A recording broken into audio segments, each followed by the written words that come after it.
The staff at Bordeaux Hall moved with practiced elegance, but beneath their polished veneer, panic rippled like an electric current. Crystal glasses were adjusted a third time. White tablecloths smoothed obsessively. The executive chef barked orders with unusual sharpness, his normally confident voice now clipped with tension. "She's coming," whispered Anna, the hostess clutching her reservation book until her knuckles whitened. The three words spread through the restaurant like a winter chill. Servers exchanged glances of dread, their eyes darting toward the front entrance between tasks. Martin, the restaurant manager, pulled Anna aside, his voice low and urgent. "Is everything perfect for Miss Harrington's table? The 82 Bordeaux is breathing, the special china is set."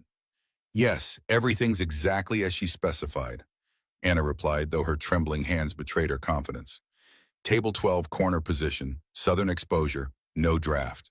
And the last server who disappointed her was fired on the spot. Martin reminded, straightening his already impeccable tie. "Victoria Harrington doesn't tolerate mistakes." The sommelier approached, perspiration beading his forehead despite the restaurant's carefully controlled temperature.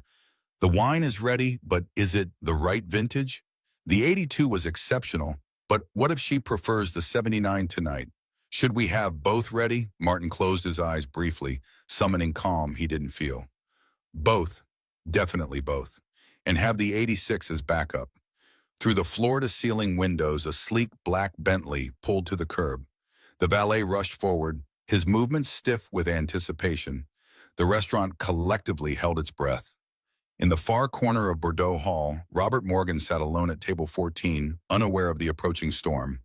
His calloused hands rested lightly on the pristine tablecloth, the skin rough from years of honest work. The single glass of water before him remained untouched, as if he feared making even that small impression on such an elegant setting.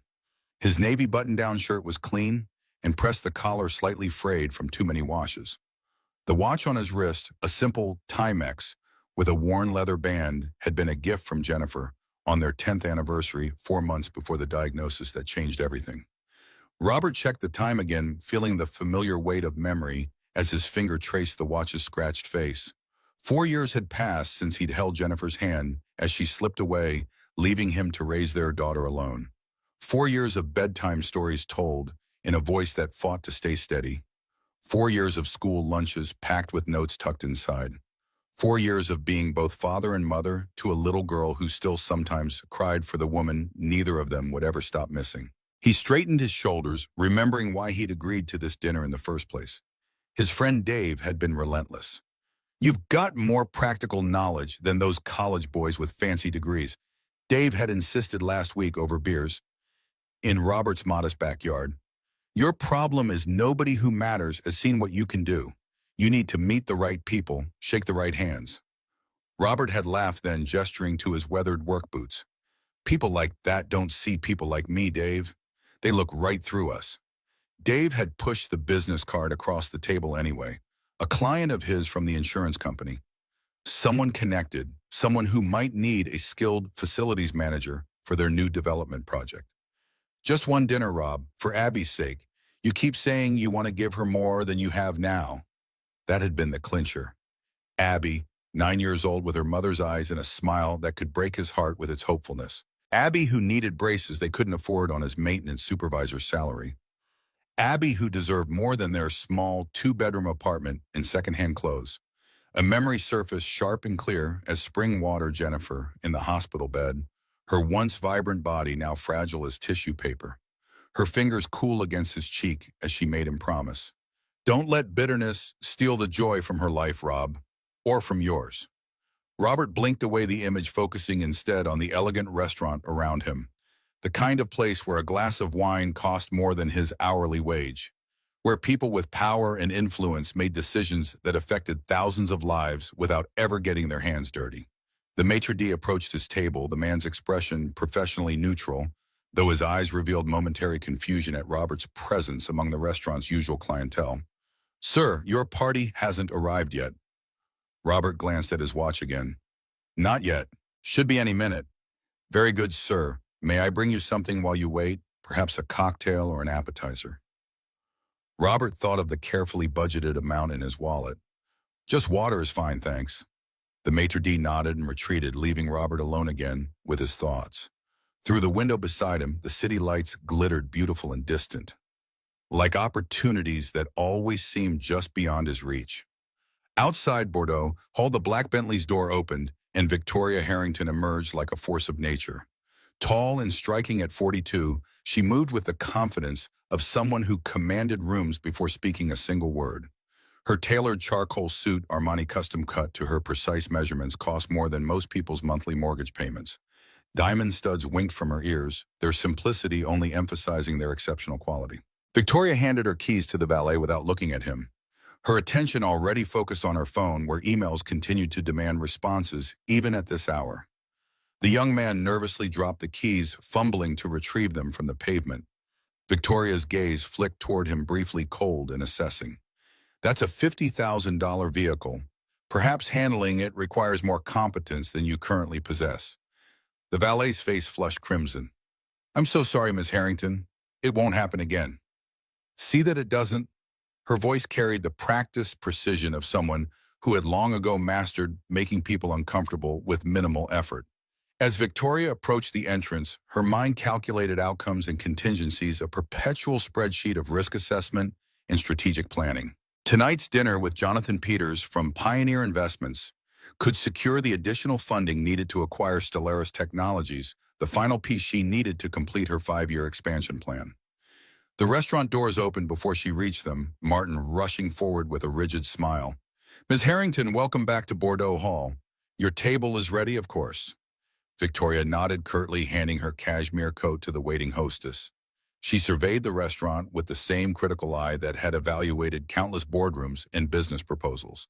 Nothing escaped her notice, not the slightly uneven flower arrangement near the bar, not the couple in the center who spoke too loudly, not the solitary man in the corner whose clothes marked him as obviously out of place. As Martin led her toward her usual table, Victoria's mind momentarily drifted to a scene from 15 years earlier, a cramped apartment with secondhand furniture. The smell of burned coffee as she worked through the night, developing the algorithm that would eventually become the foundation of Harrington Technologies. The letter from her fiancé Richard, left on the kitchen counter beside her, emptied bank account statements. Your obsession with success is pathological. I've found someone who understands the meaning of balance. 2 weeks later, she discovered he'd also taken her preliminary patent applications to her competitor. The betrayal had been complete, personal and professional, love and livelihood, all in one calculated strike. That night, alone in the darkened apartment, Victoria had made herself a promise. Never again would she be vulnerable. Never again would she put faith in anything except her own intellect and determination. Never again would she mistake kindness for strength. The memory hardened her expression as she followed Martin through the restaurant. When they reached her reserved table, Victoria stopped abruptly. The angle was wrong, the lighting too harsh, the proximity to the kitchen doors unacceptable. This isn't my usual table, she stated, her tone making it clear that explanations would be insufficient. Martin's professional composure cracked slightly. I'm terribly sorry, Ms. Harrington. There must have been some confusion with the reservation system. Your usual table is table 12, but what? Victoria's gaze was unflinching. We had a water pipe issue near that section earlier today. Martin explained, sweat now visible at his temples. Maintenance assured us it's repaired, but we thought perhaps the noise was... I don't pay premium prices for substandard accommodations. Victoria interrupted. My guest will be arriving shortly, and I require the proper setting. Her eyes scanned the restaurant, settling on the corner table where Robert sat alone. That table, it has the appropriate lighting and privacy. Martin's face paled. Table 14 is currently occupied, Ms. Harrington. Then unoccupy it. Victoria began walking toward Robert's table without waiting for a response, her heels striking the marble floor with decisive precision. Behind her, Martin followed, murmuring desperate apologies. Robert looked up as they approached, immediately noting the woman's authoritative presence and the manager's obvious distress. The restaurant had grown strangely quiet, ambient conversation dimming, as if someone had gradually turned down the volume. Victoria stopped directly beside his table, her gaze coolly appraising. This table is more suitable for my meeting. The management will happily relocate you to accommodate my reservation. It wasn't a request. It was a statement of fact delivered with the certainty of someone unaccustomed to refusal. For a moment, Robert simply looked at her, taking in the expensive suit, the perfect posture, the absolute confidence that her needs automatically superseded his own. In that moment, Robert thought of his daughter Abby asking him why some kids at school had new sneakers, while she wore second-hand ones from the thrift store. He remembered his careful explanation about different families having different resources, but how that didn't make anyone better or worse, just different. He thought about the values he worked so hard to instill in her, treating others with dignity, regardless of their status, standing firm when it mattered, choosing kindness even when it wasn't convenient. Robert responded with a calm that came from facing far worse crises than an entitled executive. "Ma'am, I'm waiting for someone important. I was seated here because I specifically requested a quiet corner. But," he gestured to the empty chair across from him, "you're welcome to share the table if you'd like." Victoria's expression flickered with momentary surprise before settling back into cool displeasure. People didn't say no to her, especially not men wearing off-the-rack shirts with frayed collars. "Perhaps I wasn't clear," she continued, her voice lowering slightly. "I'm Victoria Harrington, CEO of Harrington Technologies. I have a critically important business dinner, and this location is ideal for my purposes." The name registered with Robert. Even someone disconnected from the corporate world recognized Victoria Harrington, whose face had graced business magazines and whose ruthless acquisition strategies were legendary. The woman was worth billions, had buildings named after her, could probably buy this entire restaurant on a whim. Still, Robert didn't move. "I understand who you are, Ms. Harrington, but I also understand that my meeting is important too, at least to me and my daughter. I was here first, and I'd appreciate the same courtesy I'd show anyone else." The restaurant had gone completely silent now. Staff stood frozen against walls, watching the unprecedented confrontation unfold. Victoria's eyes narrowed dangerously.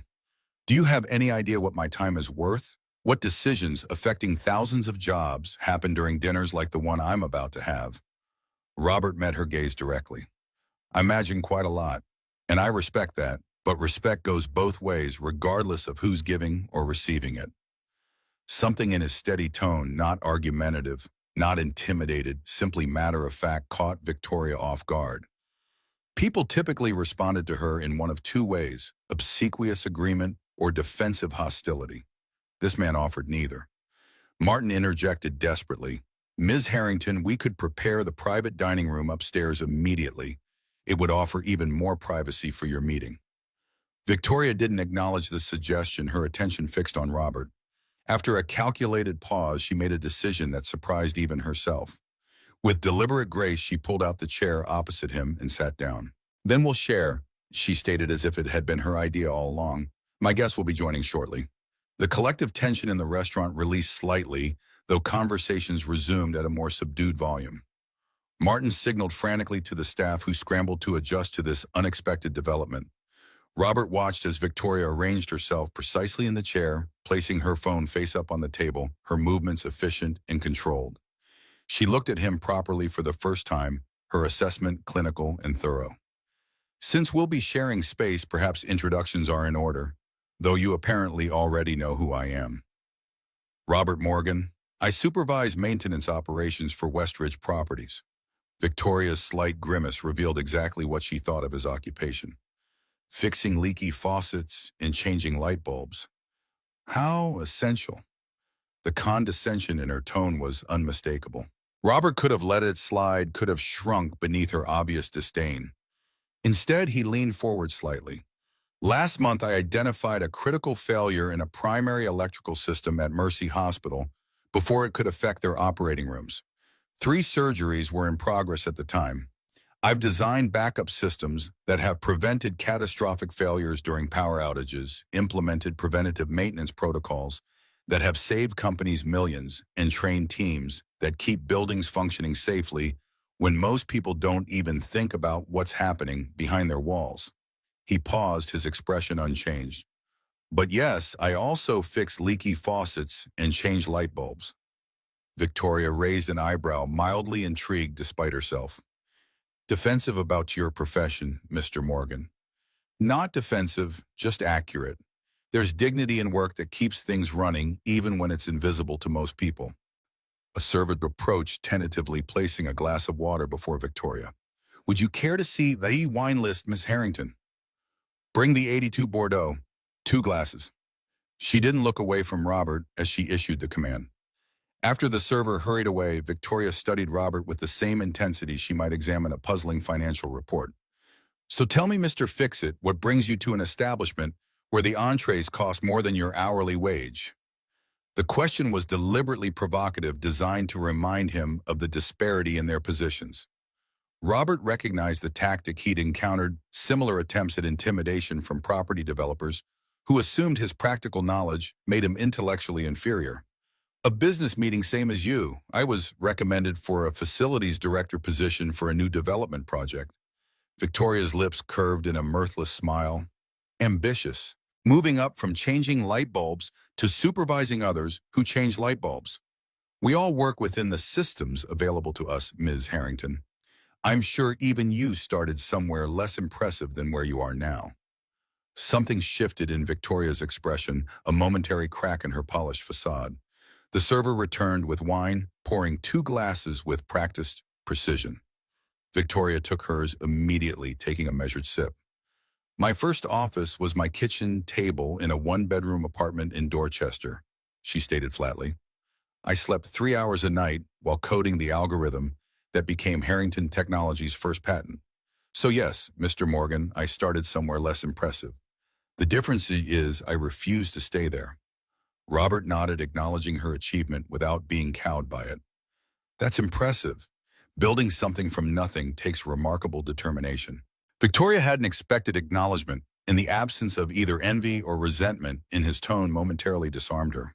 Before she could respond, her phone vibrated on the table. She glanced at the screen, her expression hardening. It seems my dinner companion has been delayed. A situation at his office requires his attention. Her tone made it clear what she thought of such inefficiency. Robert's phone remained silent. He checked his watch again, concern beginning to furrow his brow. Yours as well, Victoria asked, noting his gesture. Looks that way. Mine's already 20 minutes late. Unprofessional. I never tolerate tardiness from my executives. Time is the one resource that can never be replaced. Robert smiled slightly. My daughter says I'm too punctual. It embarrasses her when we're the first to arrive at school functions. You have a child, Victoria asked the question automatic rather than interested. Abby, she's 9. Smart as they come, stubborn as her mother was. The past tense registered with Victoria was. Robert's expression remained steady, though something deep in his eyes shifted. Cancer, 4 years ago. It's been just Abby and me since then. Victoria had prepared for many conversational scenarios this evening, financial projections, acquisition strategies, market analyses, but not this simple statement of loss delivered without self-pity. It disrupted her practiced rhythm, leaving an unexpected silence that she found herself unwilling to fill with platitudes. That must be challenging. She finally offered the word, immediately feeling inadequate. It is, but we manage. Robert's straightforward response carried the quiet strength of someone who had faced something far more devastating than an intimidating dinner companion. The server approached again. Would you care to order appetizers while waiting for your guests? Victoria gestured dismissively. I'll wait. Robert hesitated, clearly calculating something in his mind. I'll try the soup, please. After the server departed, Victoria's attention returned to Robert. So this job you're interviewing for, I assume it offers better compensation than your current position. About 30% more plus better health benefits. Abby needs braces, and our current insurance only covers part of it. Victoria frowned slightly. You made a significant career decision based on your daughter's dental work. I make most significant decisions based on what is best for Abby. The concept seemed foreign to Victoria, whose decisions were calculated on projected returns, market positioning, and strategic advantage. Personal considerations were variables to be managed, not foundational principles. And what about your own ambitions? Surely you have goals beyond paying for orthodontia. Robert considered the question with genuine thought. I'm good at what I do. I understand systems, how they work, how they fail, how to make them better. In my field, that translates to creating safer buildings, more efficient energy usage, better working environments. Those things matter even if they don't make headlines.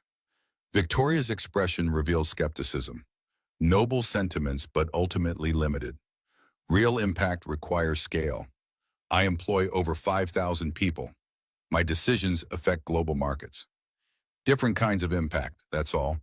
Last year, I redesigned the HVAC system in a senior living facility that was making residents sick. Doesn't affect the stock market, but it mattered to those 87 people.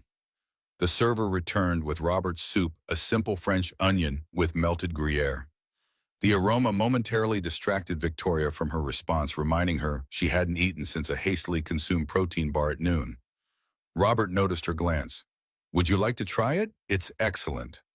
The offer surprised her. Most people in his position would be intimidated into silence by now, not offering to share their food. "I'll order my own if I want soup, Mr. Morgan."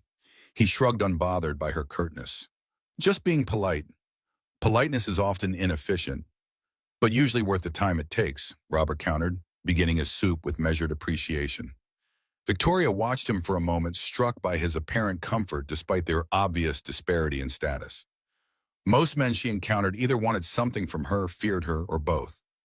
Robert Morgan seemed to do neither. "You mentioned your daughter is stubborn like her mother. I assume that means you're the reasonable one." The question emerged with unexpected lightness, almost conversational rather than strategic. Robert smiled, a genuine expression that transformed his face. "Jennifer would have said, I'm the stubborn one. Probably why we worked so well together, mutual respect for each other's particular brand of determination." "And you were married how long?" 11 years, would have been 15 this April. Victoria found herself calculating timelines. "So your daughter was 5 when she lost her mother." Robert nodded, a shadow crossing his features. Too young to understand why the person who tucked her in at night suddenly wasn't there anymore. "Children are resilient," Victoria offered the phrase, automatic and detached. "They are, but resilience isn't the same as not hurting. Abby adapted, but there are still nights she cries for her mom." Robert set down his spoon, meeting Victoria's gaze directly. "You mentioned starting your company at your kitchen table. Family support through that process." The unexpected redirection caught Victoria off guard. People rarely asked her personal questions, and when they did, it was usually calculated flattery or strategic information gathering. "No, quite the opposite, in fact." "How so?" Victoria found herself responding before considering whether she wanted to share this information. "My brother sold my initial algorithm to a competitor while I was still refining the patent application. My fiancée emptied our joint accounts the same week. Apparently, my obsession with success made me difficult to live with." She delivered the facts with clinical detachment, as if reading from someone else's biography. Yet something in Robert's attentive silence made the familiar story feel suddenly raw again, the professional gloss momentarily stripped away. "That's a hell of a betrayal," Robert said simply, "by the people who should have had your back." The absence of pity in his tone, the straightforward acknowledgement without judgment, cracked something in Victoria's carefully maintained composure. Words tumbled out unbidden. "It was educational. I learned early that affection is just a mask for opportunism. Family, friends, romantic partners, they all turn when money is involved. They all take. I built my company, understanding that loyalty is a business transaction, nothing more." Robert considered her words, taking another spoonful of soup before responding. "That's one interpretation of what happened to you. But defining everyone by your worst experiences, that's a choice, not a fact." Victoria's eyes narrowed. "A choice based on empirical evidence. My brother now works for my chief competitor. My ex-fiancée managed to secure a position on my board through shareholder manipulation. Every relationship I've had since has confirmed the pattern. People want proximity to success, not connection to the person behind it." "I won't pretend to know your life," Robert acknowledged. "But I do know that building walls high enough to keep out pain also keeps out everything worth living for. Trust me. I tried that road after Jennifer died. It protects you from nothing except happiness."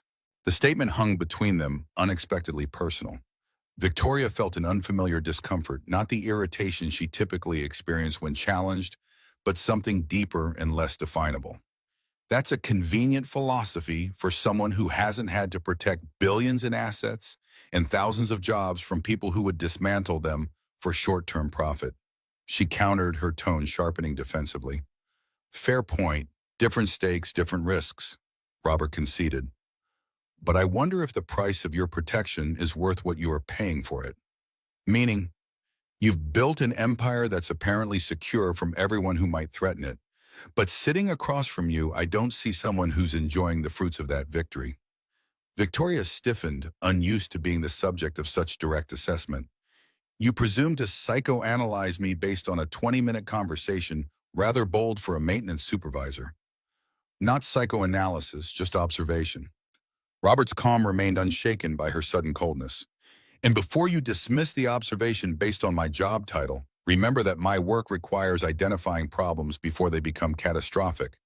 Sometimes that means noticing patterns others miss. For a moment, Victoria simply looked at him, recalibrating her approach. This man wasn't following any of the expected scripts. He wasn't intimidated by her status, wasn't fishing for advantage, wasn't backing down from her attempt to dismiss him. It was unsettling. You speak about trust and connection as if they're universal constants, she finally said. But in my experience, they're luxuries afforded to those with nothing valuable enough to steal. Robert set down his spoon, having finished his soup. His expression remained thoughtful rather than argumentative. After Jennifer died, there were days I wanted to give in to bitterness. It would have been easy to decide the world was cruel, that nothing good could last. Some mornings, just getting out of bed felt impossible. He paused, his gaze steady on Victoria. But every time I looked at Abby, I knew I didn't have the luxury of that kind of thinking. She needed a father who could show her that even when life breaks your heart, there's still kindness worth believing in. There's still hope worth holding on to. Victoria felt an unexpected tightness in her throat, quickly masked by reaching for her wine. A noble sentiment for a greeting card, Mr. Morgan. But we live in a world of balance sheets and bottom lines, not fairy tales about the inherent goodness of humanity. We live in both, actually, Robert replied. The mistake is thinking we have to choose one over the other. Their conversation was interrupted as Victoria's phone vibrated again. She glanced at the screen, her expression hardening. My dinner guest has canceled entirely. An unexpected conflict that couldn't be resolved. Her tone made it clear what she thought of such inefficiency. Apparently, Pioneer Investments will have to wait until next week to discuss their potential participation in my acquisition of Stellaris Technologies. She looked up to find Robert checking his watch again with growing concern. Yours hasn't arrived either. No, and he's not responding to messages. Not like Dave to be this late without communication. Victoria took another sip of her wine, a decision forming. Since we find ourselves unexpectedly available, Mr. Morgan, perhaps we should order. It seems wasteful to abandon a reservation at Bordeaux Hall, especially since you have only had soup. Robert hesitated, clearly weighing financial considerations. I appreciate the offer, but I'll cover it, Victoria stated matter-of-factly. Consider it compensation for the table-sharing inconvenience. That's not necessary. I'm aware it's not necessary. I'm stating a preference for continuing our conversation over a proper meal rather than ending it prematurely. Robert studied her for a moment, recognizing the attempt at control wrapped in the invitation. Yet beneath it he sensed something genuine, and a rare moment of unscripted curiosity from someone whose life was likely planned to the minute. All right, but I insist on leaving the tip. Victoria raised an eyebrow, amused despite herself. The maintenance supervisor wants to tip on a billionaire's dinner tab. Your pride is showing, Mr. Morgan. Maybe so, but principles don't change based on who's at the table. The server approached with menus, clearly surprised to find the two still seated together. Victoria ordered with precision the seared scallops dressing on the side, no starches. Robert chose the roast chicken, the most reasonably priced entree that would still allow him to leave a proper tip. As the server departed, Victoria returned to their interrupted thread. You were explaining your philosophy of maintaining optimism, despite evidence to the contrary. A charming perspective if somewhat detached from reality. Not optimism exactly, more like choosing what kind of person I want to be, regardless of circumstances. Robert considered his next words carefully. When my wife was dying, she made me promise something. She said, don't let bitterness steal the joy from Abby's life or from yours. At the time, I wasn't sure I could keep that promise. Some days I'm still not sure. Victoria found herself unexpectedly engaged the usual calculations and strategies that filled her mind temporarily quieted. And how does one fulfill such a promise, particularly when life provides ample evidence for bitterness? By making choices every day, small ones usually, like whether to assume the worst about people or to give them the chance to surprise you, whether to focus on what you've lost or what remains. Victoria's expression revealed skepticism. That sounds remarkably like choosing comfortable delusions over uncomfortable realities. Or maybe it's recognizing that our experiences shape our perception of reality, but they don't have to define it completely. Their entrees arrived momentarily pausing the conversation. Victoria cut her scallops with precise movements, her posture perfect, even while dining. Robert's approach was equally careful but less rehearsed, a man accustomed to simple meals elevated by necessity rather than habit. You mentioned your ex-fiancé has a position on your board, Robert said after a few bites. That must create interesting dynamics at meetings. Victoria's surprise at the direct question registered briefly before her composure returned. Marcus serves as Chief Operations Officer. His usefulness outweighs my personal distaste for his presence. That requires significant compartmentalization. Business often does. Emotions are inefficient in decision-making to context. Robert considered this. Necessary sometimes, I agree. But eliminating emotions entirely means losing valuable information. They're data too, just of a different kind. Victoria found herself genuinely curious about his perspective, a rarity in her interactions. Explain. Well, take your situation. The fact that you distrust your COO is emotional, yes, but it's based on his past behavior. That distrust is actually valuable information about his character that pure financial metrics might miss. Victoria had never considered the matter from that angle. Her approach had always been to ruthlessly suppress personal feelings in professional contexts, viewing them as weaknesses to be overcome rather than potentially useful indicators. An intriguing perspective, if somewhat unorthodox in corporate governance. Robert smiled slightly. I doubt the Harvard Business Review will be calling for my management insights anytime soon. The self-deprecating comment delivered without bitterness struck Victoria as refreshingly authentic. The men in her usual circles, executives, investors, board members, were projected constant confidence, their rare admissions of limitation always carefully calculated for strategic effect. So tell me about your daughter. Victoria found herself asking the question, emerging with genuine interest rather than social obligation. Robert's expression softened immediately. Abby's amazing, too smart for her own good sometimes. Last month she decided our apartment needed better thermal efficiency, so she drafted plans to seal the windows with materials from my workshop. Didn't consult me first, just implemented her solution. Enterprising. That's one word for it. The super wasn't thrilled about the silicone caulk on the historic woodwork. His pride was evident despite the mishap. She wants to be an engineer, spends hours with these construction sets building increasingly complicated structures. And you encourage this interest. Every way I can. Her school's science program is decent but limited. I try to supplement with weekend projects, trips to the science museum when we can afford it. Victoria noted the financial constraint mentioned without self-pity, simply as a practical reality. There are several excellent scholarship programs for girls interested in STEM fields. Has she applied? She's a bit young for most of them. The competitive ones start around middle school. Not necessarily. The Harrington Foundation funds a program for elementary-aged girls with demonstrated aptitude. The application deadline for next year's cohort is next month. Robert looked up from his meal, surprised by the specific information. I wasn't aware of that program. Few are. We prefer to identify candidates through educator recommendations rather than open calls. It reduces the volume of applications to those with genuine potential and provides a nice filter for socioeconomic status in the process. Robert observed his tone matter-of-fact rather than accusatory. Victoria hadn't considered that implication, and the observation momentarily disrupted her practiced response. That's not the intent. Maybe not, but it's the effect. Teachers at underfunded schools have less time to identify special talents, let alone complete extra recommendation paperwork.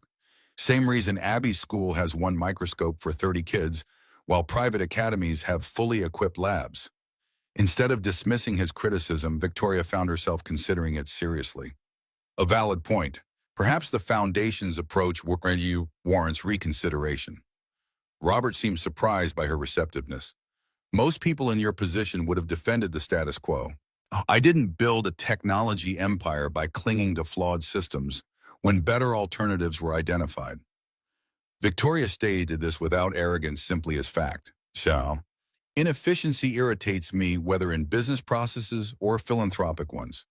Their conversation continued through the meal, ranging from practical challenges in building maintenance to corporate governance philosophies to the merits of various educational approaches. Victoria found herself engaged in a way she rarely experienced in business dinners, where conversations were usually tactical maneuvers toward predetermined objectives. As they finished their entrees, Victoria studied Robert with renewed assessment. "You're unusual, Mr. Morgan." "How so?" "Most people in your position would be either resentful of wealth they don't possess or obsequious in hopes of gaining advantage. You're neither." Robert considered this. "Maybe because I don't measure success the same way you do. Don't get me wrong, money matters. It pays for Abby's braces and hopefully her college someday. But at the end of the day, I care more about being someone my daughter can respect than someone who can buy her whatever she wants." Victoria's expression remained neutral, though something in her eyes shifted. "And you believe those objectives are mutually exclusive?" "Not necessarily, but I've seen how pursuit of wealth and status can become the goal rather than the tool. When that happens, people tend to justify choices they'd never have made otherwise." The observation cut closer to Victoria's experience than she cared to admit. Her pursuit of corporate dominance had begun as a means of security, financial and emotional, after betrayal. But somewhere along the way, winning had become its own justification, the original purpose subsumed by the machinery of ambition. A simplistic view of complex realities, she countered, though without her usual sharpness. "Maybe, but I've found that most important truths are pretty simple at their core. It's humans who complicate them with justifications." Victoria's phone vibrated again. She glanced at it briefly before silencing it entirely, a gesture she rarely made even in board meetings. "You speak with remarkable certainty for someone whose life experiences might justify considerable cynicism." Robert's expression softened slightly. "I'm not certain about much, honestly. Every morning I wonder if I'm doing right by Abby, if Jennifer would approve of my decisions, if I'm balancing work and fatherhood well enough." The admission of vulnerability surprised Victoria. The men in her world wore certainty like armor, admitting doubt only strategically, never authentically. Then what guides your choices, if not certainty? "Hope, I guess. Hope that kindness matters more than momentary advantage. Hope that showing up imperfectly is better than not showing up at all. Hope that Abby will remember how hard I tried, even when I failed." Victoria felt something unfamiliar stir within her. Not quite recognition, but a distant echo of emotions long suppressed. Before she could formulate a response, the server approached with the dessert menu. "Would either of you care for dessert? Our chocolate souffle is particularly exceptional this evening." Victoria instinctively began to decline her usual practice in business dinners, where efficiency was paramount, but instead she glanced at Robert. "Mr. Morgan, would you care for dessert?" The question was offered with unexpected consideration, acknowledging his preferences rather than simply imposing her own. Robert checked his watch again. "I should probably get home to Abby. My neighbor watches her when I work late, but I try not to impose too often." Victoria nodded, signaling the server for the check instead. As they waited, an awkward silence descended, the natural conclusion of a conversation neither had expected to have. "Thank you for dinner," Robert said finally, "and for the conversation. It was not what I anticipated when I came here tonight." "Nor I," Victoria admitted, though not unpleasantly so. The server returned with the check, which Victoria handled efficiently, adding a substantial tip despite Robert's earlier insistence. As they prepared to leave, Robert extended his hand. "It was interesting meeting you, Ms. Harrington."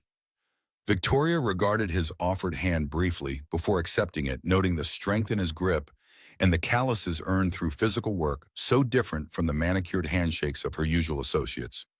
Likewise, Mr. Morgan. They walked together toward the restaurant entrance, an unlikely pair drawing curious glances from staff and patrons alike. Outside, the valet hurried to retrieve Victoria's Bentley, while Robert prepared to walk to the subway station visible several blocks away. "You are taking public transportation?" Victoria asked the question, emerging with genuine curiosity rather than condescension. "It's efficient," Robert replied with a slight smile echoing her earlier values. Victoria found herself hesitating, an unusual sensation for someone accustomed to decisive action. "I could offer you a ride. It's no inconvenience." Robert seemed to consider the offer seriously before shaking his head.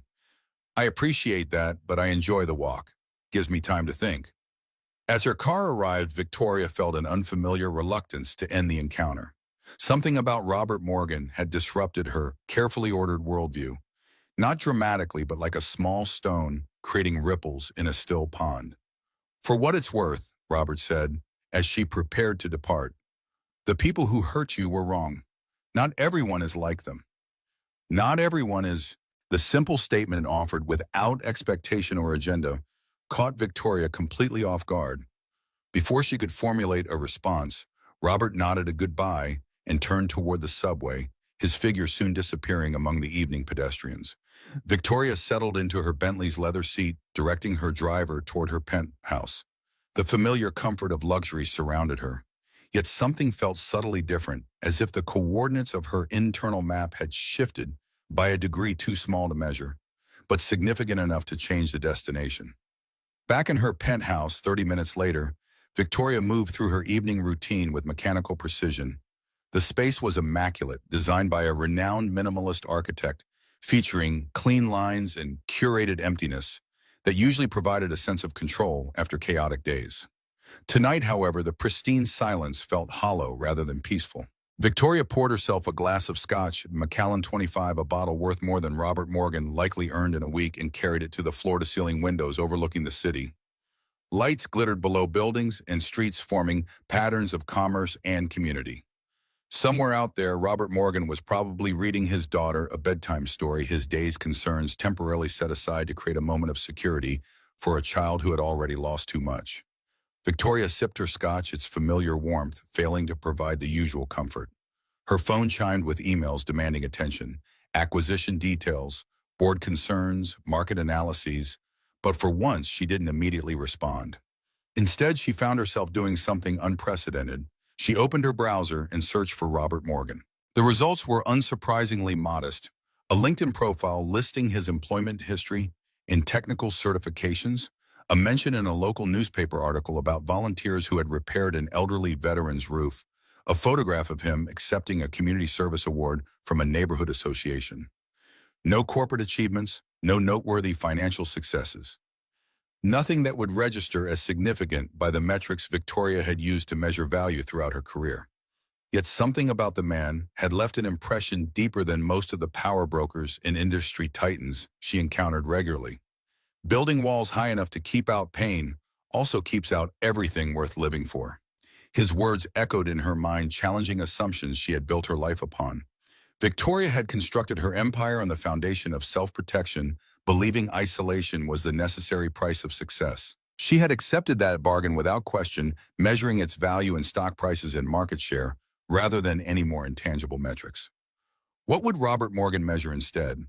The question formed unbidden in her mind. The respect in his daughter's eyes, the integrity of work well done even when unrecognized, the ability to face himself in the mirror. Without justifications or equivocations, Victoria closed her browser, irritated by the direction of her thoughts. One dinner conversation with a maintenance supervisor was hardly grounds for existential questioning.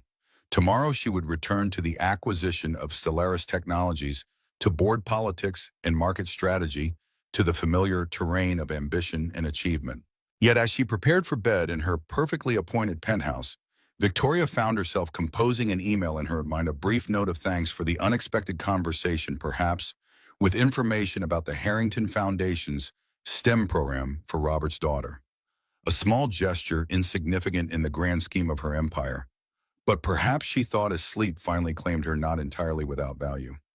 Robert Morgan twisted the wrench with practiced precision, his breath forming small clouds in the basement's frigid air. The boiler groaned in protest, decades of mineral buildup, making the valve resistant to his efforts.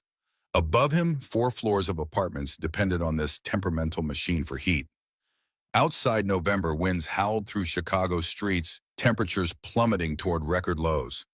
"Come on, you stubborn beast," Robert muttered, applying more pressure until the valve finally surrendered with a reluctant squeal. Water gushed into the drainage pan, rust-colored at first, then gradually clearing. Another temporary fix to a system that needed complete replacement, not endless patches. His phone vibrated. The screen displayed a text from Mrs. Kaplan in 3B. "Still no heat. Abby said you were working on it." Robert wiped his hands on a shop rag before responding. His daughter often checked on the elderly residents during her after-school hours, a habit that filled him with quiet pride. He promised Mrs. Kaplan heat within the hour, adding that he'd bring up an extra space heater just in case. The building's intercom crackled to life. "Morgan, you down there? It's Peterson." The building owner's voice carried impatience even through the distorted speaker. Robert pushed the response button. "Working on the boiler, sir. Should have heat restored soon." "Make it quick. I've got investors touring the property at noon. Can't have tenants complaining about freezing apartments." The connection cut before Robert could respond. He returned to the boiler, frustration tightening his jaw. Peterson Development had purchased the building 6 months ago, promising upgrades that never materialized. Instead, maintenance requests piled up while Peterson focused on cosmetic improvements to the lobby and exterior changes that justified rent increases but ignored critical infrastructure. Robert had submitted 3 detailed proposals for replacing the heating system, each returned with the same stamp: denied budget constraints. Meanwhile, Peterson drove a new Lexus and complained about the cost of parts for essential repairs. As Robert worked, his mind drifted to the job interview that had never happened 3 weeks ago. Dave had called the next day, apologetic and embarrassed. The position had been filled internally before Robert even arrived at Bordeaux Hall, a fact Dave's contact hadn't bothered to share. Another door closed before it had truly opened. The boiler finally cooperated, heat beginning to circulate through ancient pipes. Robert gathered his tools, the familiar weight of the metal box, an extension of himself after 15 years in the trade. As he climbed the narrow stairs toward the main floor, his phone vibrated again, this time an email notification. He nearly dropped the toolbox when he saw the sender, Victoria Harrington. 3 weeks had passed since their unexpected dinner conversation. 3 weeks without contact, exactly as he'd expected. People like Victoria Harrington didn't maintain connections with maintenance supervisors once the novelty wore off. Whatever momentary interest she'd shown had surely dissipated in the cold light of morning, replaced by acquisition strategies and billion-dollar decisions. Yet here was an email, its subject line coolly professional: Harrington Foundation, STEM program information. Robert's thumb hovered over the notification, uncertainty holding him in place on the dimly lit stairwell. Before he could decide whether to open it, the building's front door slammed open, bringing with it a blast of frigid air and his daughter's excited voice. Dad, you'll never believe what happened at school today." Abby burst into the stairwell, her backpack bouncing against her purple winter coat, cheeks flushed from cold and excitement. Robert pocketed his phone, Victoria Harrington's email temporarily forgotten, as he set down his toolbox to receive Abby's enthusiastic hug. "What happened, kiddo?" Abby's words tumbled out in a breathless rush. "Mrs. Wilson entered my bridge design in the citywide engineering contest. She said it was the most innovative structure she's seen from a 4th grader in 20 years of teaching. The finals are at the Museum of Science and Industry next month, and the winner gets a scholarship to summer engineering camp at Northwestern." Pride surged through Robert's chest, momentarily displacing the morning's frustrations. "That's amazing, Abs. I knew that design was special." Abby's smile faltered slightly. "But the entry fee is $7 and we need to buy materials for the final model." Reality crashed back with the subtlety of a wrecking ball. $75 plus materials, at least another $50 when the electric bill was already past due, and Abby's winter boots were held together with duct tape inside where she thought he couldn't see. "We'll figure it out," Robert assured her, ruffling her hair. "Your brain is getting into that competition if I have to sell my tools to make it happen." Abby's smile returned full force, her faith in him untarnished by the economic realities that kept him awake at night. Can we work on the design tonight? I have ideas for making the suspension cables even stronger. Absolutely, right after dinner.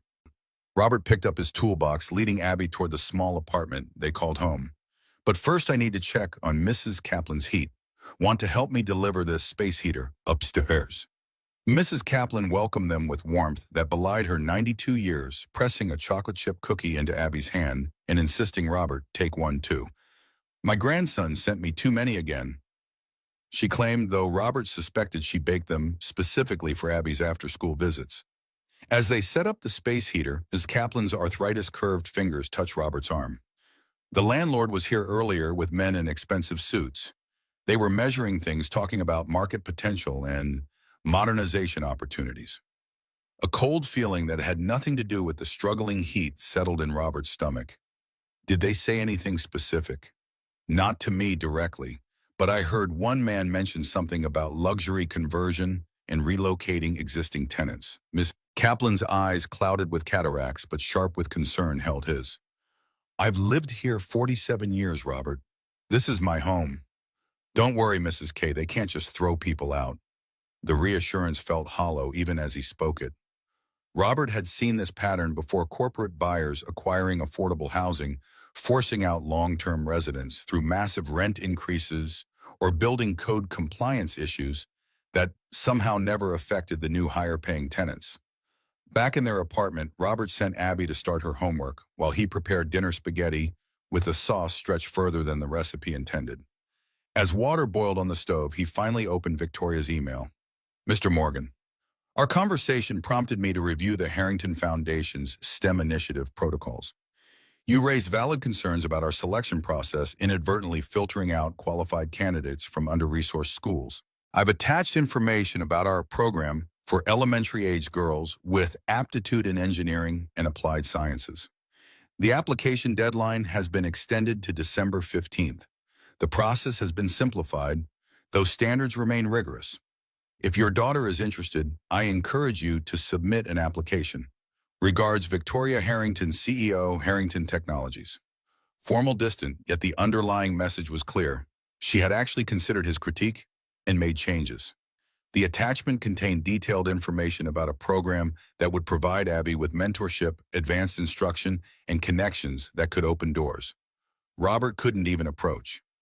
He stared at the screen, conflicting emotions churning beneath his careful composure. On one hand, this was exactly the opportunity Abby deserved, the chance to develop her remarkable mind beyond what their limited resources could provide. On the other, accepting help from Victoria Harrington felt dangerously close to charity, the very thing his pride rebelled against. The application itself was straightforward, but required teacher recommendations, examples of original projects, and a personal essay. Completely merit-based, with no mention of financial requirements. As Robert scrolled through, his resistance softened. This wasn't a handout, it was recognition of Abby's potential. The pasta water boiled over, hissing against the burner and breaking his contemplation. Robert closed the email, deciding to think about it overnight. Some opportunities were too important for pride to stand in their way, but some principles were too central to compromise. Dinner was animated by Abby's excitement about her bridge design, her hands gesturing energetically as she explained the structural modifications she'd envisioned. Robert listened attentively, marveling at how she intuitively grasped concepts he'd learned through years of practical experience. The key is distributing the tension through multiple points, Abby explained, drawing diagrams on her napkin. Like when you fixed Mrs. Kaplan's shelf by adding support brackets at precise intervals instead of just in the center. Robert's chest tightened with a bittersweet ache. She had her mother's quick mind and analytical approach, qualities Jennifer had used to become the first person in her family to earn a college degree. Before cancer had stolen her from them, Jennifer had dreamed of their daughter attending her alma mater. Now that responsibility fell solely to Robert, along with everything else. After dinner and homework, they spread Abby's bridge designs across the living room floor. Robert offered suggestions from his practical knowledge, while Abby integrated principles she'd absorbed from the engineering books he'd found at library sales. Together, they refined her concept until Abby's eyelids began to droop, despite her protests that she wasn't tired. Once she was asleep, Robert returned to Victoria's email, reading it again more carefully. The foundation program would provide exactly the kind of enrichment Abby needed, the kind he struggled to give her despite his best efforts. His finger hovered over the reply button, pride wrestling with pragmatism in a familiar battle. Before he could decide, another email notification appeared. This one from Peterson Development, addressed to all building tenants. Important notice. Property renovation announcement. Robert's stomach dropped as he opened the message. The corporate speak couldn't disguise the essential truth: the building was being converted to luxury micro-apartments, with rents starting at triple the current rates. Current tenants would have 60 days to either accept the new terms or vacate. 60 days, through Christmas and New Year's, in Chicago winter. Robert set down his phone, the weight of responsibility pressing against his chest like a physical force. Mrs. Kaplan had nowhere to go. The Rodriguez family in 2A had 3 children and lived paycheck to paycheck. The Novaks in 4C were expecting their first baby in February, and Abby, his brilliant, resilient daughter, who had already lost so much, would once again have her security threaten, her stability undermined by forces beyond his control. Robert's thoughts returned to Victoria Harrington's email with newfound urgency. The foundation program wouldn't solve their housing crisis, but it represented one stable element he might secure for Abby amid the coming upheaval.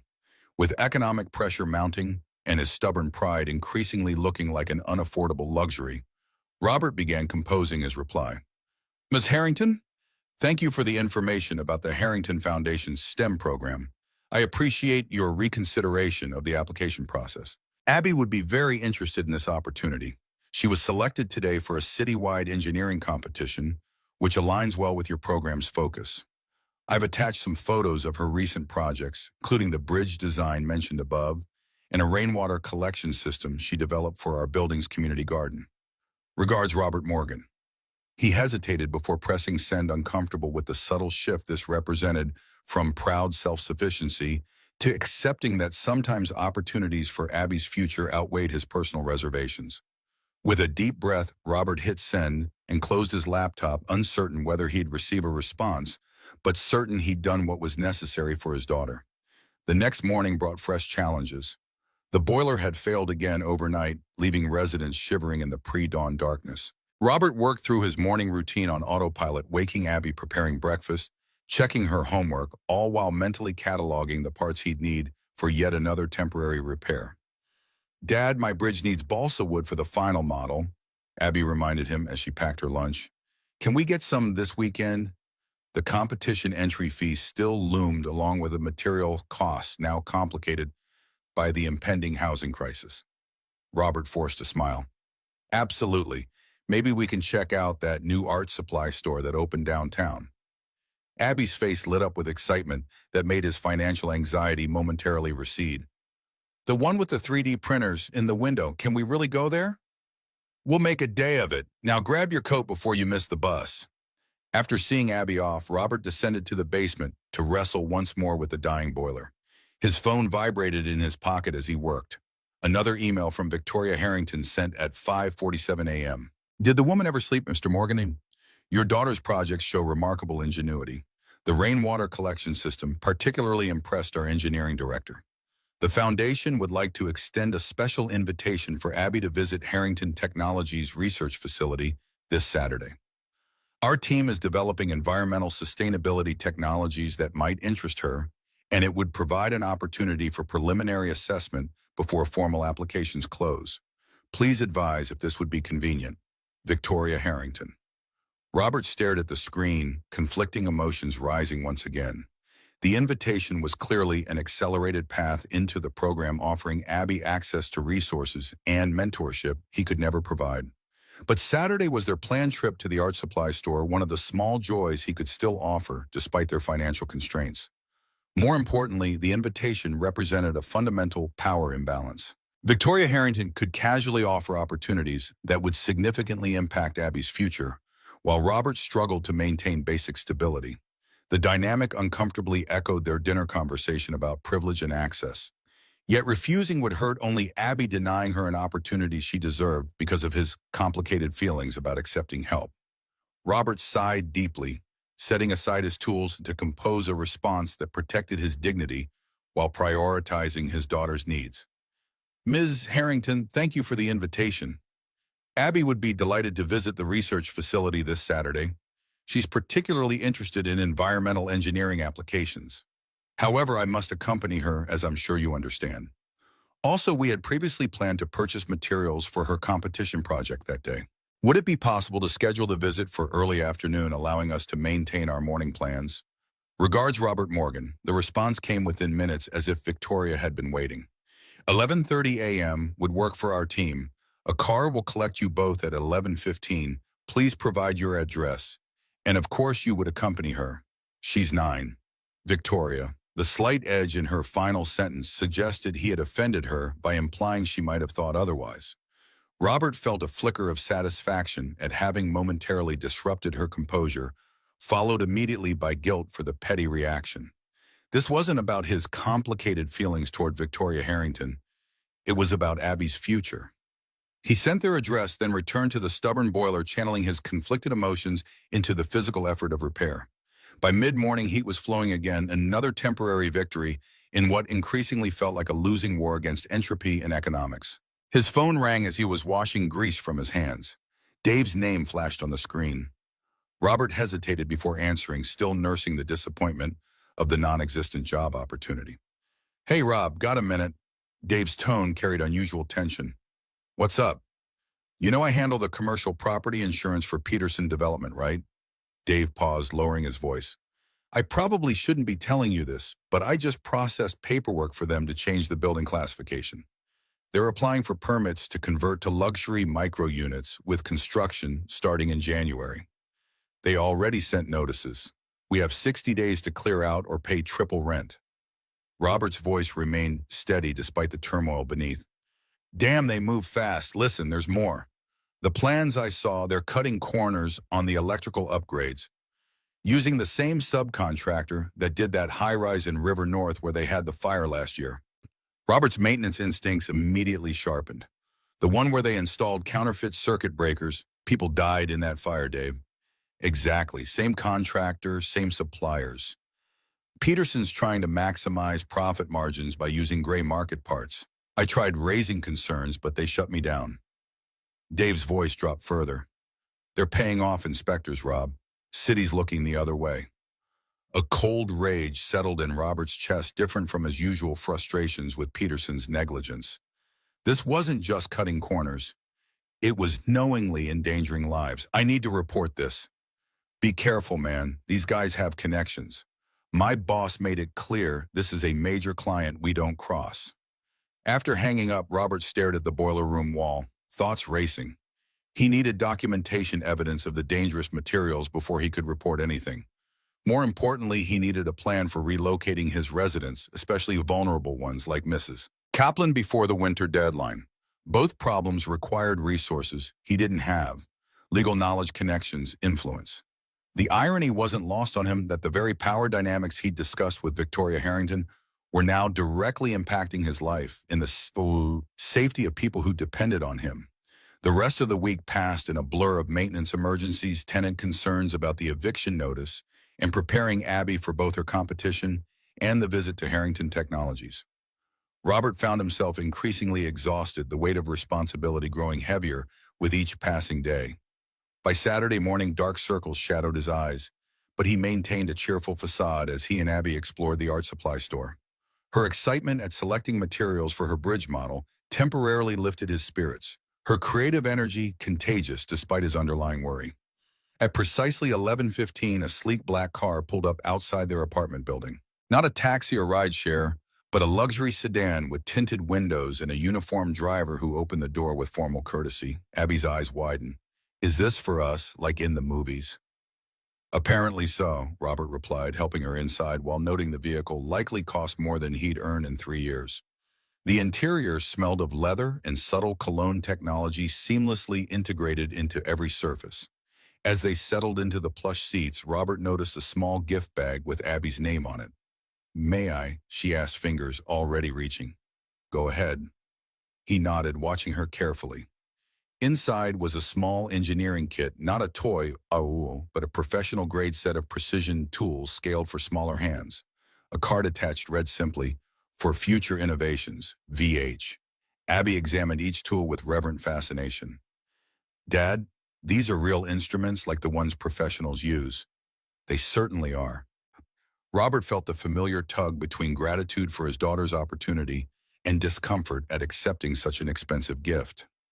The tools represented exactly what Abby needed, but could never have afforded quality instruments that respected her serious interest rather than treating it as a child's passing fancy. The car glided through Chicago traffic toward the gleaming Harrington Technologies headquarters in the downtown business district. As they approached, Robert realized he'd passed this building countless times without truly seeing it. 40 stories of glass and steel that reflected the sky, a physical manifestation of Victoria Harrington's success and power. The driver escorted them through a private entrance, bypassing the main lobby's security checkpoints. An elevator whisked them to the 38th floor opening, directly into a laboratory space that looked more like a science fiction set than a corporate facility. Scientists in white coats moved between workstations featuring technology Robert had only seen in magazines. Holographic displays showed rotating molecular structures, 3D printers constructed intricate components, and what appeared to be an artificial ecosystem occupied an entire glass-walled chamber. Abby clutched Robert's hand, overwhelmed but eyes shining with excitement. Dad, look at everything. Before Robert could respond, Victoria Harrington appeared from a connecting doorway. The weekend had not diminished her commanding presence, though she'd exchanged her business suit for dark slacks and a cashmere sweater that probably cost more than Robert's monthly rent. Her hair fell in loose waves rather than the severe style he remembered, softening her features in a way that momentarily caught him off guard. Mr. Morgan, Abby, welcome to Harrington Technologies. Victoria approached with measured steps, her gaze assessing them both with equal intensity. I trust the drive was comfortable. Robert nodded, suddenly aware of his worn jeans and the small paint stain on his shirt sleeve from the art store. Thank you for arranging it. Victoria's attention shifted to Abby. And you must be the engineer I've heard about. Your rainwater collection system was quite impressive. Abby straightened her natural shyness, momentarily overcome by pride. Thank you, Ms. Harrington. Dad helped with the flow calculations. A productive collaboration, then. Victoria gestured toward the laboratory. Would you like to see what we're working on here? Some of our environmental engineers are developing water purification systems that might interest you. Abby nodded eagerly, her earlier trepidation replaced by scientific curiosity. Victoria led them through the laboratory, introducing researchers who treated Abby not as a child, but as a young colleague explaining concepts in simplified terms without condescension. Robert observed silently, torn between pride in Abby's quick understanding and awareness of how easily Victoria navigated this world that was so foreign to him. She spoke the language of innovation and discovery, fluently translating complex ideas into accessible explanations that connected to Abby's existing knowledge. One scientist demonstrated a miniature water filtration system designed for emergency deployment in disaster zones. The challenge is creating something portable enough for airdrops but robust enough to function in extreme conditions, she explained, showing Abby the internal components. What if you layered the filtration stages in concentric circles instead of stacking them? Abby suggested, pointing to the current linear arrangement. It would take up less vertical space but still maintain the surface area. The scientist blinked in surprise, exchanging a glance with Victoria. That's actually a very interesting approach. We hadn't considered that configuration. Victoria's expression revealed nothing, but Robert caught a flicker of something in her eyes, satisfaction perhaps, or vindication of her interest in Abby's potential. The tour continued to a large conference room where lunch had been arranged, not the cafeteria fare Robert had expected, but an elegant spread that reminded him of their dinner at Bordeaux Hall. As they settled at the table, Robert noticed Victoria studying him with the same analytical intensity she'd shown 3 weeks ago. Your daughter has impressive spatial reasoning, she observed as Abby examined a 3D printed model of a sustainable housing project. Her ability to visualize alternative configurations is unusually developed for her age. She gets that from her mother, Robert replied. The familiar pride tinged with lingering grief. Jennifer could look at a problem from angles most people never considered. Victoria's gaze remained steady. And from you, I suspect. Your maintenance work requires similar skills. Understanding how systems interconnect, identifying failure points, developing solutions with limited resources. The observation surprised Robert. Few people recognize the intellectual components of his profession, instead viewing it as purely manual labor, requiring strength rather than strategy. Different applications of the same principles. He acknowledged, unexpectedly pleased by her insight.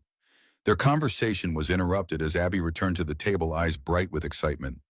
Dad, they have a wind tunnel for testing aerodynamic designs. Dr. Patel said I could try different bridge structures in it to see which ones have the least resistance. That sounds amazing, Abs. Robert smiled at her enthusiasm before glancing at Victoria. Though I wouldn't want to impose on Dr. Patel's time.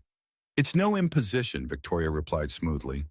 Our Saturday research team often tests personal projects. It keeps creative thinking fresh. As lunch progressed, Robert noticed Victoria observing the interaction between him and Abby with unusual attention, her analytical mind seemingly cataloging their relationship dynamics. When Abby excused herself to use the restroom, Victoria's professional veneer slipped slightly. She's quite remarkable, she said, the admission carrying genuine admiration rather than perfunctory praise. Not just intellectually, but her approach to challenges. Most children her age become frustrated when their initial ideas don't work immediately. Robert felt the familiar surge of pride. Abby understands that failure is part of the process. We have a rule at home: you're not allowed to quit until you've tried at least 3 different approaches. A valuable philosophy. Victoria's tone carried unexpected sincerity. One many of my executives could benefit from adopting. The comment created a momentary bridge between their disparate worlds, a shared value transcending the socio-economic gulf between them. Before Robert could respond, Victoria's phone chimed with a notification that immediately transformed her expression. "Excuse me?" she murmured, scanning the screen with increasing tension in her posture. Whatever the message contained clearly disrupted her carefully maintained composure. Robert recognized the shift, having seen similar reactions in people receiving bad news. "Is everything all right?" Victoria hesitated, something unusual for a woman who seemed to calculate every response. A situation with the Stellaris acquisition. My COO has apparently been conducting parallel negotiations without board approval. The professional mask slipped further, revealing a flash of personal betrayal beneath. Marcus was my fiancé once, before he decided my obsession with success made me difficult to live with. Now he's attempting to undermine the most significant acquisition of my career. The unexpected personal disclosure hung between them, Victoria immediately appearing to regret the momentary vulnerability. She straightened composure, reinstated with visible effort. "I apologize. That was inappropriate." "It wasn't," Robert countered quietly. "It was human." Victoria regarded him with an unreadable expression. Their exchange interrupted as Abby returned, oblivious to the tension she'd walked into. "Dr. Patel says the wind tunnel is ready if we want to try it." Victoria smoothly redirected her attention. "Excellent. Perhaps your father would like to observe the testing as well." The remainder of the visit proceeded with Victoria maintaining professional distance. Though Robert occasionally caught her watching him interact with Abby, her expression thoughtful rather than analytical.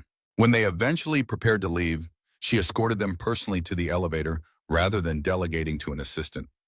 "Abby, our foundation director, would like to speak with you briefly before you go," Victoria said, indicating a friendly-looking woman waiting near the elevator. "She has some questions about your competition project." As Abby moved toward the foundation director, Victoria turned to Robert, her voice lowered for privacy. "I received information about Peterson Development's plans for your building. The materials they're sourcing for the electrical upgrades are potentially dangerous." Robert stared at her, startled by both her knowledge and direct approach. "How did you—" "I make it my business to know about significant real estate developments in the city," Victoria cut him off smoothly, "particularly when they involve questionable safety practices." The implication was clear. She had investigated his situation after their dinner conversation, exercising her considerable resources to gather information he had no access to. "The city inspectors are being paid to look the other way." Robert confirmed professional concern, temporarily overriding his discomfort with her intervention. "Without documentation of the counterfeit materials, I can't file an effective report." Victoria considered this with the same focused attention she might give a complex business problem. Documentation could be arranged provided one knew when the materials were being delivered and had appropriate expertise to identify the counterfeit components. I have the expertise, Robert replied. What I lack is access to delivery schedules and a way to document findings that officials can't ignore. Those could be provided. Victoria's tone remained neutral, though the offer was anything but. I sit on several municipal boards with oversight capabilities. If evidence were properly documented, certain channels could be accessed. Robert understood what she was proposing, using her influence and resources to address a situation he couldn't handle alone. The help he desperately needed offered in terms that respected his expertise while acknowledging the power differential between them. I'd need to be directly involved, he stipulated, unwilling to be a passive recipient of her intervention. This affects my residents personally. Mrs. Kaplan has lived in her apartment for 47 years. The Rodriguez family has 3 children under 10. They deserve safe housing, not profits built on dangerous shortcuts. Victoria nodded, once respect flickering in her expression. I'll have my team contact you with the necessary information. The documentation will require your expertise to be credible. The conversation shifted as Abby returned, excited about her discussion with the foundation director. As they prepared to enter the elevator, Victoria addressed Abby directly. Your bridge designed for the competition, what materials are you using for the final model? Balsa wood carbon fiber thread for the tension elements and a special resin Dad found that creates stronger joints, Abby explained enthusiastically. Victoria nodded thoughtfully. Our materials science division recently developed a composite that might be interesting for your tension elements. It has 5 times the strength-to-weight ratio of standard options. She glanced at Robert. With your permission, I could have samples sent for her project. Robert recognized the careful phrasing. Victoria was deliberately asking his permission, rather than simply offering the materials directly to Abby, respecting his parental authority, despite her ability to provide resources he couldn't. That would be very helpful, he acknowledged, setting aside pride in favor of Abby's opportunity. Thank you. As the elevator doors closed, Abby's excitement bubbled over. Dad, did you see the wind tunnel and the 3D printers? And Dr. Patel said my idea about the filtration system was genuinely innovative. Robert smiled at her joy, momentarily eclipsing his complicated feelings about Victoria's intervention. I saw. You impressed some very smart people today, Abs. Ms. Harrington isn't as scary as she looks on TV, Abby observed with characteristic directness. She listened to my ideas like they mattered. Because they do matter, Robert replied, realizing that Victoria's respectful treatment of Abby, not as a child to be humored, but as a mind to be engaged, had significantly altered his perception of her. The car returned them home, where they found a package waiting at their apartment door. Inside was a set of professional-grade modeling materials, including the specialized composite Victoria had mentioned, with a note on Harrington Technologies letterhead, for your competition project. Our materials science team is interested in your results. Later that evening, after Abby had fallen asleep surrounded by bridge design sketches, Robert received an email containing delivery schedules for Peterson Development's building materials, security access codes for the construction site, and contact information for a city council member with oversight of building safety regulations. The message contained no personal note, no signature, just the information he needed to document the safety violations and protect his residents. Victoria Harrington's approach was as efficient as it was effective, providing tools rather than taking over. Robert sat at his question table, staring at the information that represented both salvation and an uncomfortable dependence on someone whose world operated by different rules than his own. The power imbalance remained, yet Victoria had framed her help in terms of partnership rather than charity, acknowledging his expertise while supplementing it with resources only she could provide. His phone chimed with another message, this one from Dave. Peterson Development just fired me as their insurance broker. Word is they found out I was asking questions about their material suppliers. Watch your back, Rob. These guys played dirty. The warning only reinforced the stakes of what Robert was undertaking. Without Victoria's intervention, his efforts to protect the building's residents would likely have been futile against Peterson's political connections and financial resources. With her support, he had a fighting chance, not just for documentation, but for actual consequences. Robert began organizing the information, methodically planning his approach to documenting the counterfeit materials. As he worked, his thoughts returned to Victoria, not the billionaire CEO whose name appeared on buildings, but the woman who had recognized Abby's potential and respected Robert's expertise despite the vast gulf between their circumstances. Their worlds remained fundamentally different, separated by wealth, power, and experience. Yet through Abby, through this building safety crisis, through their unexpected connection, those separate worlds had begun to intersect in ways neither could have anticipated. 4 days later, Robert received an urgent call from the building's front desk. Mrs. Kaplan had fallen in her apartment and couldn't get up. The ambulance was on its way, but she was asking for him. Robert raced upstairs, finding Mrs. Kaplan on her bathroom floor, face pale with pain. "I think it's my hip," she whispered, embarrassment evident despite her discomfort. "I'm sorry to bother you." "You're never a bother, Mrs. K." Robert knelt beside her, checking for other injuries while making her as comfortable as possible until medical help arrived. "Just stay still. Help is coming." As they waited, Mrs. Kaplan clutched his hand with surprising strength. "Robert promised me something. Don't let them take my home. I raised my children here. My Harold died here. And all my memories are in these walls."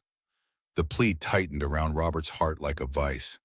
"I'm doing everything I can," he promised, the words feeling hollow against Peterson Development's resources and connections. The paramedics arrived minutes later, professionally efficient as they stabilized and transported Mrs. Kaplan. Robert followed the ambulance in his car, calling Abby's after-school program to explain he'd be late and arranging for her to stay with a neighbor until he returned. At the hospital, hours passed in sterile waiting rooms as Mrs. Kaplan underwent surgery for a broken hip. Robert remained, knowing she had no family nearby to advocate for her. When the surgeon finally emerged, his expression was cautiously optimistic. "The surgery went well, but recovery at her age will be challenging. She'll need rehabilitation, possibly an extended stay in a skilled nursing facility before she can return home." The doctor hesitated. "Does she have family who can help with arrangements?" "Her children live out of state. I'm her building superintendent." Robert rubbed his tired eyes. "I'll contact her son in Arizona." "She's fortunate to have such a dedicated superintendent," the doctor remarked before continuing to his next patient. Robert sat heavily in the waiting room chair, the full impact of the situation settling over him. Mrs. Kaplan would lose her apartment during a rehabilitation, exactly what Peterson Development wanted. By the time she recovered, the building would be converted, her home of 47 years transformed into a luxury micro-unit beyond her fixed income budget. Without conscious decision, Robert found himself calling Victoria's number, not her office, but the direct line she'd provided for the building safety documentation. She answered on the second ring, her voice crisp and focused.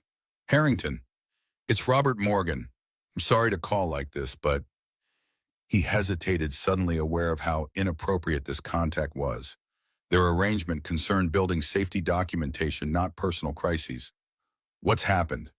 Victoria's tone shifted subtly, recognizing the tension in his voice.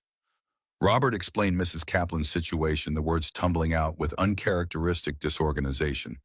He wasn't sure what he expected, perhaps legal advice or a recommendation for elder advocacy services. What he didn't expect was Victoria's immediate practical response. "Which hospital? I'll make some calls." "Northwestern Memorial. But I wasn't asking you to..." "I serve on Northwestern's board," Victoria interrupted, "and I have connections with several rehabilitation facilities that provide sliding scale services.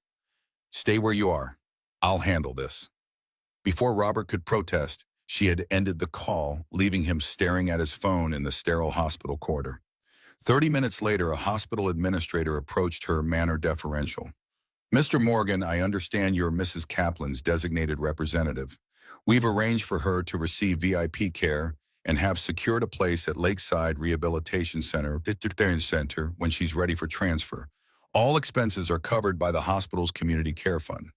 Robert recognized the fiction for what it was, Victoria's influence, creating opportunities where bureaucracy would have created obstacles. His complicated feelings about accepting help wrestled with profound relief that Miss Kaplan would receive the care she needed. "Thank you," he managed, the words inadequate for the weight of his gratitude. As he prepared to leave, his phone chimed with a text from Victoria. "Mrs. Kaplan's housing situation will be addressed. Focus on your daughter tonight. We'll discuss next steps tomorrow." The message's tone was businesslike, yet the underlying consideration remembering Abby needed him tonight revealed an awareness of his priorities that surprised him. Victoria Harrington, who commanded boardrooms and managed billion-dollar acquisitions, had taken time from her evening to solve a problem that affected a 92-year-old woman she'd never met simply because Robert had asked. Driving home through Chicago's evening traffic, Robert struggled to reconcile his perceptions of Victoria. The cold billionaire from Bordeaux Hall seemed increasingly at odds with the woman who respected Abby's intellect and extended her considerable influence to help a stranger in need. Perhaps most confusing was his own response to her intervention gratitude, mixed with discomfort, relief tangled with concern about dependence. The power dynamic between them remained fundamentally unbalanced, yet Victoria had consistently framed her help in terms that preserved his dignity rather than diminishing it. As Robert picked up Abby from the neighbor's apartment, his daughter immediately sensed his preoccupation. "Is everything okay, Dad? You look worried." Mrs. Kaplan had a fall and needed to go to the hospital. He explained, simplifying the complex emotions beneath his concern. "She'll be okay, but she needs to stay in a special facility while she gets better." Abby's face creased with worry. "But what about her apartment? All her things, her photo albums, and her husband's medals, and the ceramic cat collection?" "We'll figure it out," Robert assured her, though the logistics seemed insurmountable given Peterson's 60-day timeline and Mrs. Kaplan's likely months-long recovery. "Maybe Miss Harrington could help," Abby suggested with childlike directness. "She has lots of buildings. I went maybe Mrs. Kaplan could live in one of hers." The innocent suggestion hit uncomfortably close to the dynamic Robert had been wrestling with, the ease with which Victoria could solve problems that seemed insurmountable to him, and the complex emotions that created. "It's complicated, Abs," he replied gently, "but we'll find a solution." That night, after Abby was asleep, Robert sat at their small kitchen table, reviewing the building material documentation he had gathered. Tomorrow he would meet with the city council member Victoria had connected him with, presenting evidence of Peterson Development's dangerous practices. The outcome remained uncertain, but for the first time, he had hoped that the system might actually work as intended. His phone chimed with an email notification from Victoria. "Meeting arranged with Councilwoman Chen tomorrow at 10 a.m. Car will collect you at 9:30. Bring in all documentation. Legal representation will be provided." The message was followed by a second, less formal note. "Mrs. Kaplan's housing situation is being addressed through channels that won't connect back to either of us. Some battles are better won quietly." Robert stared at the screen, understanding the subtext. Victoria was using her influence to protect Mrs. Kaplan, doing so in ways that shielded both Robert and herself from potential retaliation from Peterson Development.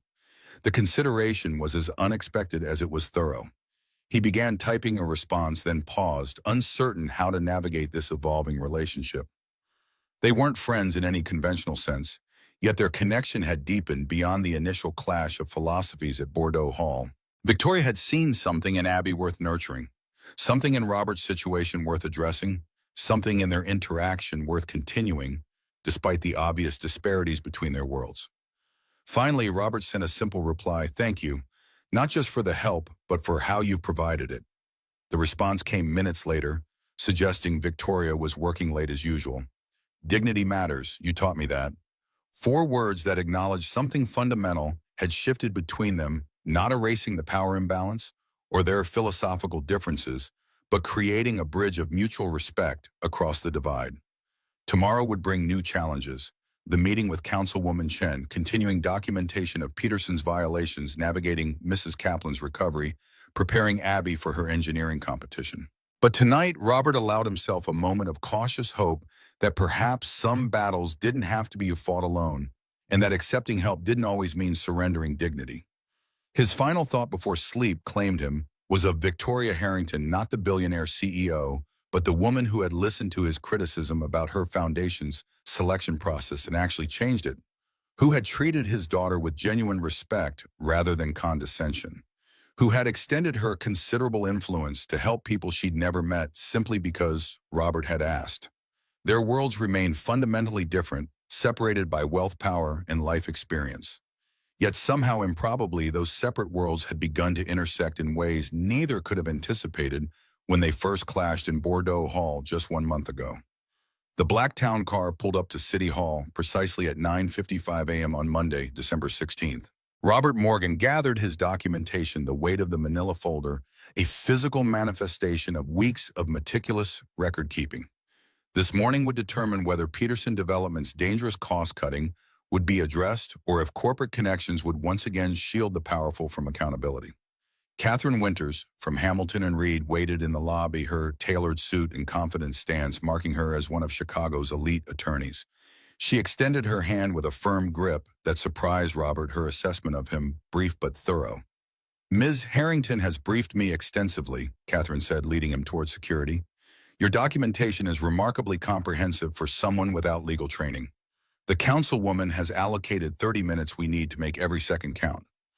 As they rode the elevator to the 5th floor, Robert sensed tension beneath Catherine's professional veneer. "Should I be aware of anything before we meet Councilwoman Chen?" Catherine's gaze remained fixed on the elevator doors. The Building Safety Commission she chairs is heavily influenced by development interests. Peterson has contributed significantly to several members' campaigns. She turned to face him directly.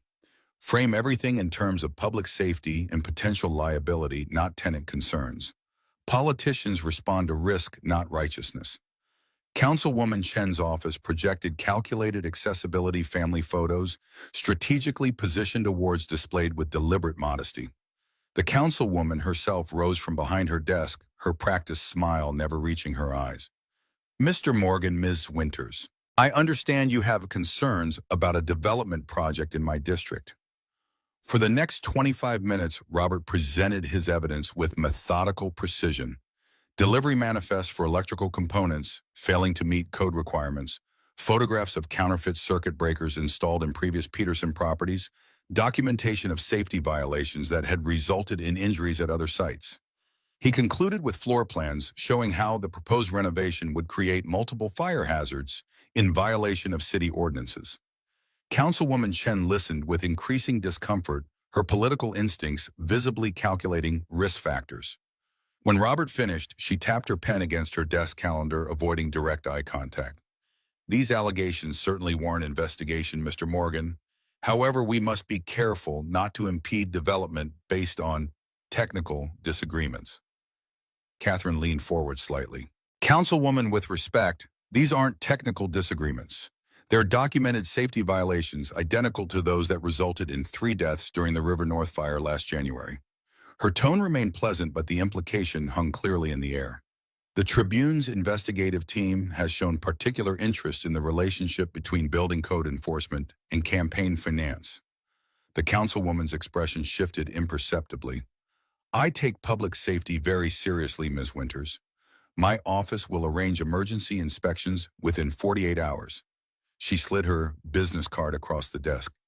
"Please contact my chief of staff directly with any additional information." Outside City Hall, Catherine's professional reserve softened slightly. "That went better than expected." Chen recognized she's more vulnerable to association with a preventable tragedy than to losing a developer's support. "I didn't mention the Tribune," Robert noted, puzzled by the reference. Catherine's smile was knowing. "No, but Ms. Harrington did when she called Chen's chief of staff yesterday. Victoria has a remarkable talent for creating leverage where none should exist." The revelation shouldn't have surprised Robert, yet it did not the action itself, but the fact that Victoria hadn't mentioned it, hadn't sought credit for creating the opening they needed. "Will it be enough?" he asked as they approached the waiting car. "Depends on what the inspectors find and document.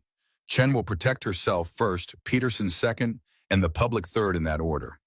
But with proper documentation, even political connections won't suffice to ignore 17 critical safety violations." As Catherine handed Robert her card, she added something unexpected. "Ms. Harrington rarely involves herself personally in these matters, Mr. Morgan. I've represented her for 8 years, and I've never seen her commit resources like this outside of corporate interests." Her gaze was direct, professional, but curious. "Whatever impression you've made, it's unprecedented." Before Robert could respond, she was walking away, leaving him with the unsettling awareness that his connection to Victoria had become a subject of speculation among her inner circle. He settled into the car, his phone vibrating with a text from Victoria. "Meeting outcome." Robert hesitated only briefly. "Inspections scheduled within 48 hours. Your attorney was extremely effective. The response came quickly. She's the best. Keep me informed of developments. The exchange was professional, focused entirely on the immediate issue rather than the increasingly complex dynamic evolving between them. Yet Robert found himself studying Victoria's messages for subtext, for hints of the person behind the power, a habit he'd never developed with anyone else. The car had barely pulled away from City Hall when his phone rang Peterson Development's number. Robert silenced it, preferring to have that confrontation on his own terms.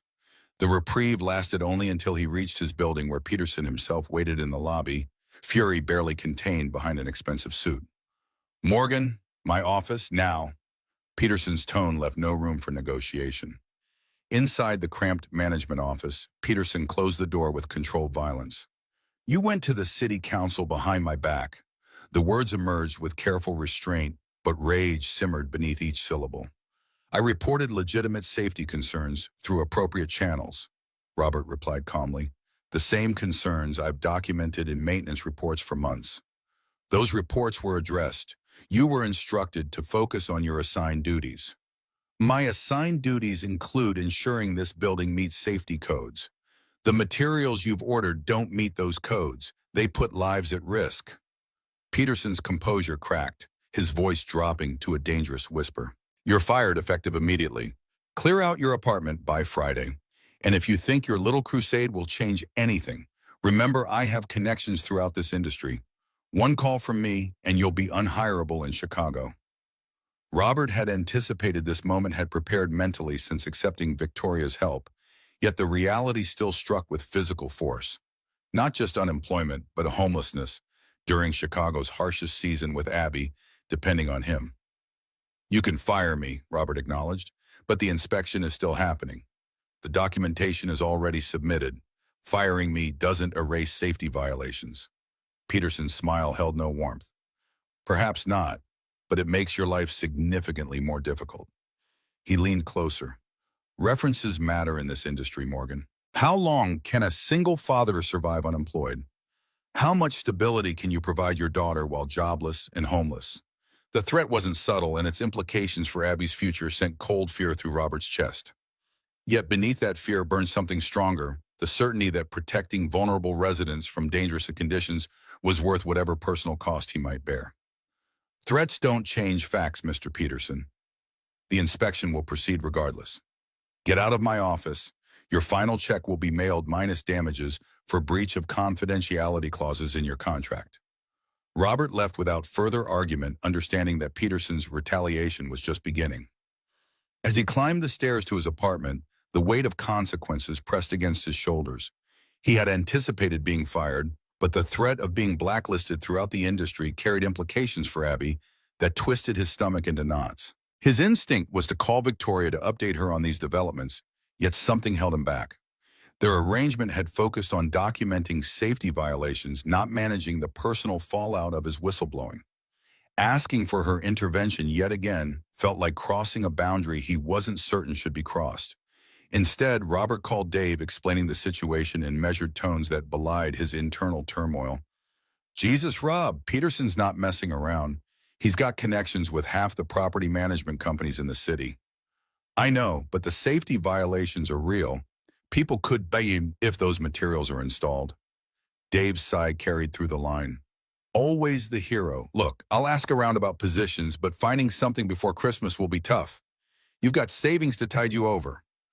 Robert's silence answered more eloquently than words could have. "That's what I thought. What about a place to stay?" "We'll figure something out." Robert ended the call before Dave could press further, unwilling to reveal the full extent of his vulnerability. Throughout that evening and the next day, Robert divided his time between updating his resume, contacting industry connections, and preparing Abby for the possibility of moving.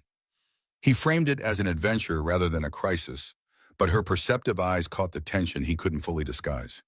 "Is this because you reported the dangerous wires?" she asked that night as they sat at their small kitchen table. "Partly," Robert admitted, never sugarcoating reality for his daughter. Mr. Peterson wasn't happy about that. "But you did the right thing," Abby stated with absolute certainty. "You always say safety comes first, even when it's inconvenient." Her simple faith in his principles both comforted and intensified Robert's determination. Whatever came next, he would face it without compromising the values he was teaching her. By Wednesday morning, December 18th, Robert had submitted applications to 17 positions with only one lukewarm response. Peterson's influence was already evident in the polite but firm rejections from companies that had previously expressed interest in his expertise. The city inspectors arrived at 10 a.m., their official vehicles drawing attention from residents who gathered in the lobby. Robert provided his documentation to the lead inspector, a gray-haired woman whose weathered expression suggested she'd seen every possible violation during her career.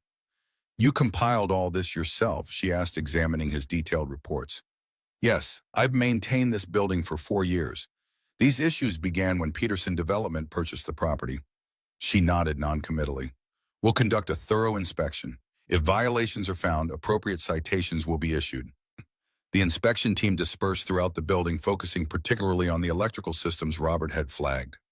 Peterson arrived 20 minutes later, accompanied by a man Robert recognized as the company's attorney. Their whispered conference with one inspector immediately raised warning flags. Robert's phone vibrated with a text from an unknown number, Southwest Stairwell. Now.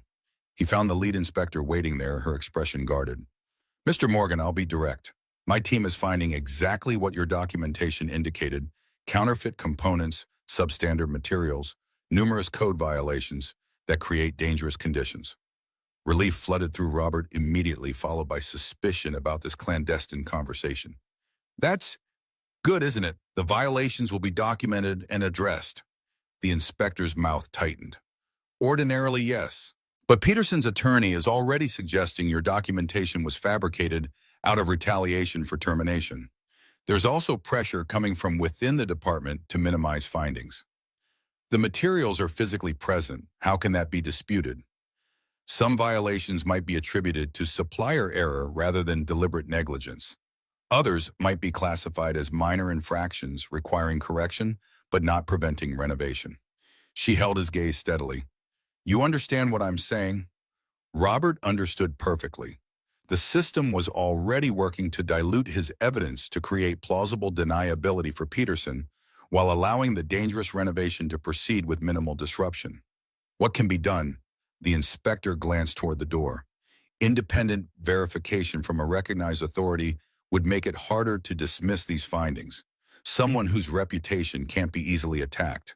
Before Robert could respond, the door opened, revealing Peterson's attorney scanning the stairwell with suspicious eyes. "Inspector Davis." "The team has questions about the Eastern Section assessment." As they left, Robert remained in the stairwell, confronting the reality that documentation alone wouldn't suffice. The system was designed to protect powerful interests, and Peterson's connections were actively working to neutralize the inspection findings. This time, Robert didn't hesitate. He called Victoria directly. The phone answered on the second ring. "Harrington? The inspection is happening now, but there's a problem. Peterson's attorney is already working to minimize the findings. The lead inspector suggested we need independent verification from someone with unassailable credentials." Victoria's response was immediate and focused. "Dr. Alan Nakamura, our head of engineering, will be there within 40 minutes. He's certified as an expert witness in 3 states and has testified before congressional committees on building safety standards." The efficiency of her response, no questions, no hesitation, just immediate action, momentarily took Robert's breath away. "Thank you. There's something else you should know. Peterson fired me Monday and threatened to make me unhireable in Chicago." A brief silence followed, then, "I see. We'll address that after securing the inspection. Eviction timeline. End of the week." Another pause, this one carrying a different quality, less strategic calculation, more genuine concern. "Do you and Abby have somewhere to go?" The question hit Robert with unexpected force, not just its practical implications, but the fact that Victoria had immediately thought of Abby. "We'll figure something out. A colleague might have space temporarily." "That's unacceptable," Victoria replied, her tone shifting to the decisive cadence he recognized from their first meeting. "I own a building on Wellington Avenue with a vacant 2-bedroom. It's yours for as long as needed." The offer dangled between them, generous, necessary, and fraught with implications about their evolving relationship. Robert found himself at a crossroads, pride wrestling with pragmatism, while Abby's welfare hung in the balance. I can't accept Charity, Victoria. Using her first name felt significant, a subtle shift in their dynamic. It's not charity, it's a practical solution to a temporary problem. Victoria paused, then added more quietly, it's what someone would do for a friend. The word friend lingered between them, neither fully accurate nor entirely wrong. A placeholder for something neither seemed ready to define more precisely. I'll pay market rent, Robert insisted, compromise emerging from necessity. We can discuss terms later. For now, focus on the inspection. Dr. Nakamura is already en route. True to Victoria's word, Doctor. Nakamura arrived 40 minutes later, his credentials immediately altering the inspection's dynamic. By late afternoon, the team had documented 17 critical safety violations, each photographed, measured, and verified by Nakamura. Peterson's fury was palpable, but contained in the presence of witnesses, his attorney's expression growing increasingly grim. The lead inspector approached Robert as her team finished. The violations will be filed today. Peterson Development will receive a stop work order until all issues are addressed with approved materials and verified by follow-up inspection. It was a significant victory, yet Robert felt no triumph, only relief that vulnerable residents wouldn't be endangered by corporate greed. As the inspection team departed, Peterson cornered him in the lobby, voice lowered to avoid being overheard. You think you've won. This building will still be converted. The violations will be addressed, the renovation will proceed, and the tenants will still be priced out. All you've done is delay the inevitable while destroying your own career. There was truth in Peterson's assessment. The inspection hadn't solved the underlying problem of affordable housing. Being eliminated only ensured the new units wouldn't be death traps. The victory was partial at best, and the personal cost remained substantial. Dr. Nakamura approached as Peterson stormed away. Ms. Harrington asked me to provide this. He handed Robert an envelope. She also mentioned that my department has an opening for someone with your practical knowledge of building systems. The position begins January 2nd, if you're interested. The casual job offer, delivered as an afterthought, reflected Victoria's distinctive approach, providing opportunities rather than charity, respecting Robert's expertise while acknowledging his predicament. Thank you for coming today, Robert replied, accepting the envelope. Your credentials made a significant difference in how the inspection findings were documented. Nakamura nodded, his expression suggesting he'd witnessed similar scenarios before. Corporate developers often rely on procedural delays and political connections to circumvent safety regulations. Having credible third-party verification closes those loopholes. He offered his business card. Call my office tomorrow about the position. Ms. Harrington speaks highly of your practical knowledge, a perspective our theoretical team sometimes lacks. After Nakamura departed, Robert opened the envelope, finding a key and an address on Wellington Avenue, along with a brief note in Victoria's precise handwriting. Available immediately, terms negotiable. Abby's school is within walking distance. The consideration reflected in that final detail. Researching Abby's school location relative to the apartment struck Robert with unexpected force. Victoria Harrington, whose time was valued in thousands of dollars per hour, had personally considered Abby's daily routine before offering housing. That evening, after explaining the day's developments to Abby in age-appropriate terms, Robert took her to see the Wellington Avenue apartment. The building was modest by Victoria's standards, not luxury condominiums, but well-maintained units in a diverse neighborhood. The apartment itself was clean and functional, recently renovated, with quality materials rather than flashy upgrades. Abby explored the space with growing excitement, her initial wariness giving way to enthusiasm when she discovered the second bedroom had a large desk perfectly positioned beside a window overlooking a small community garden. Dad, this desk is perfect for building my bridge model. The light is amazing. Her joy momentarily eclipsed the circumstances that had necessitated their move, her resilience once again humbling Robert. So you like it? He asked, watching her take precise steps to measure the room's dimensions, a habit that always emerged in new spaces. It's bigger than our old apartment, and no weird smell from the radiators. She paused, sudden understanding crossing her features. Is this because you stood up to Mr. Peterson about the dangerous wires? Robert sat beside her on the window seat, never shielding her from reality, but framing it to prevent unnecessary fear. Partly. Mr. Peterson wasn't unhappy that I reported the safety problems. But this apartment belongs to Ms. Ryan Harrington, and she's letting us stay here while I find a new job.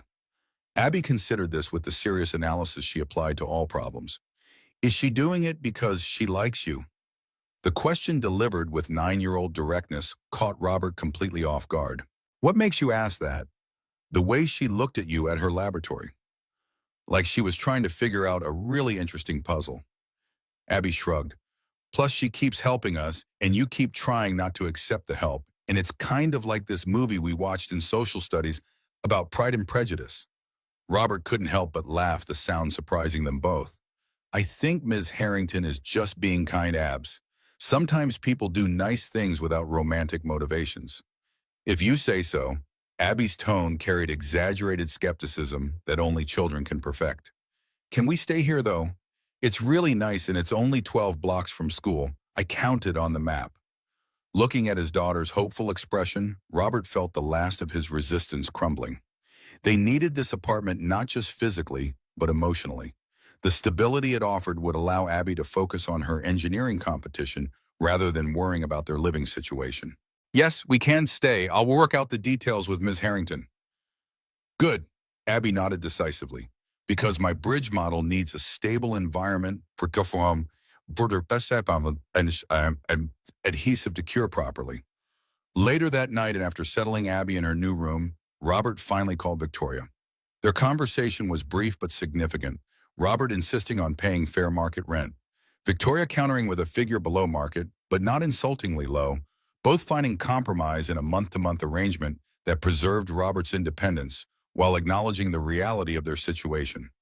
Over the next week, as they settled into the Wellington Avenue apartment, Robert accepted Dr. Nakamura's job offer starting January 2nd as a practical systems consultant for Harrington Technologies Engineering Division. The position utilized his hands-on knowledge while offering a substantial salary increase and benefits package that would finally allow him to provide Abby with braces and start a college savings account.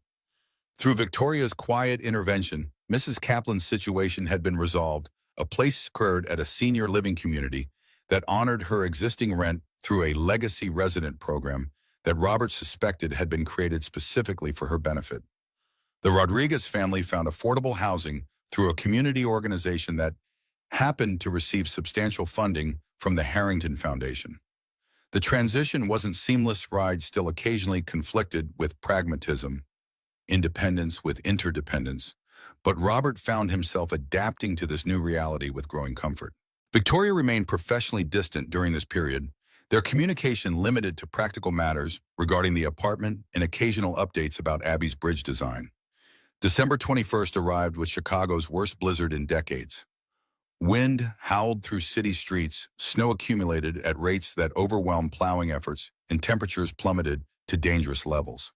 By Saturday evening, power outages affected multiple neighborhoods, including Wellington Avenue. Robert had prepared for such possibilities, stocking emergency supplies and reinforcing the apartment's weatherproofing. He and Abby made an adventure of the situation, building a blanket fort in the living room and using camping lantern to create pools of warm light in the darkness. It's like we're explorers in the Arctic, Abby declared, wrapped in layers of blankets as Robert heated soup on a camping stove. Do you think the power will come back soon? Hard to say. Crews are working, but the storm is making repairs difficult.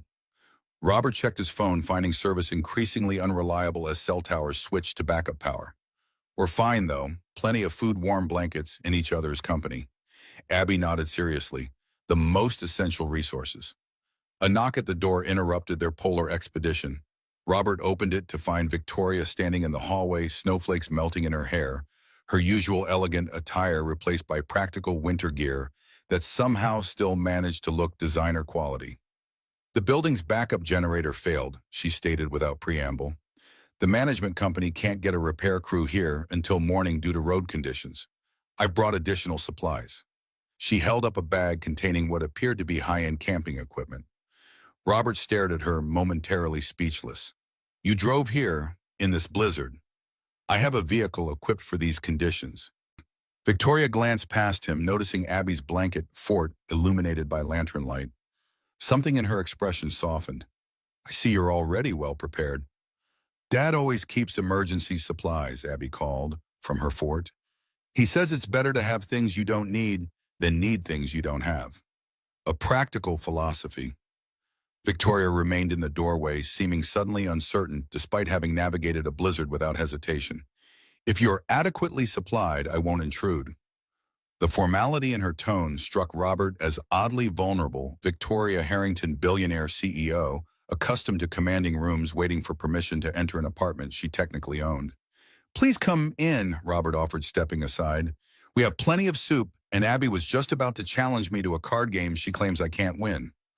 Victoria entered, removing her snow-covered boots with unexpected domesticity.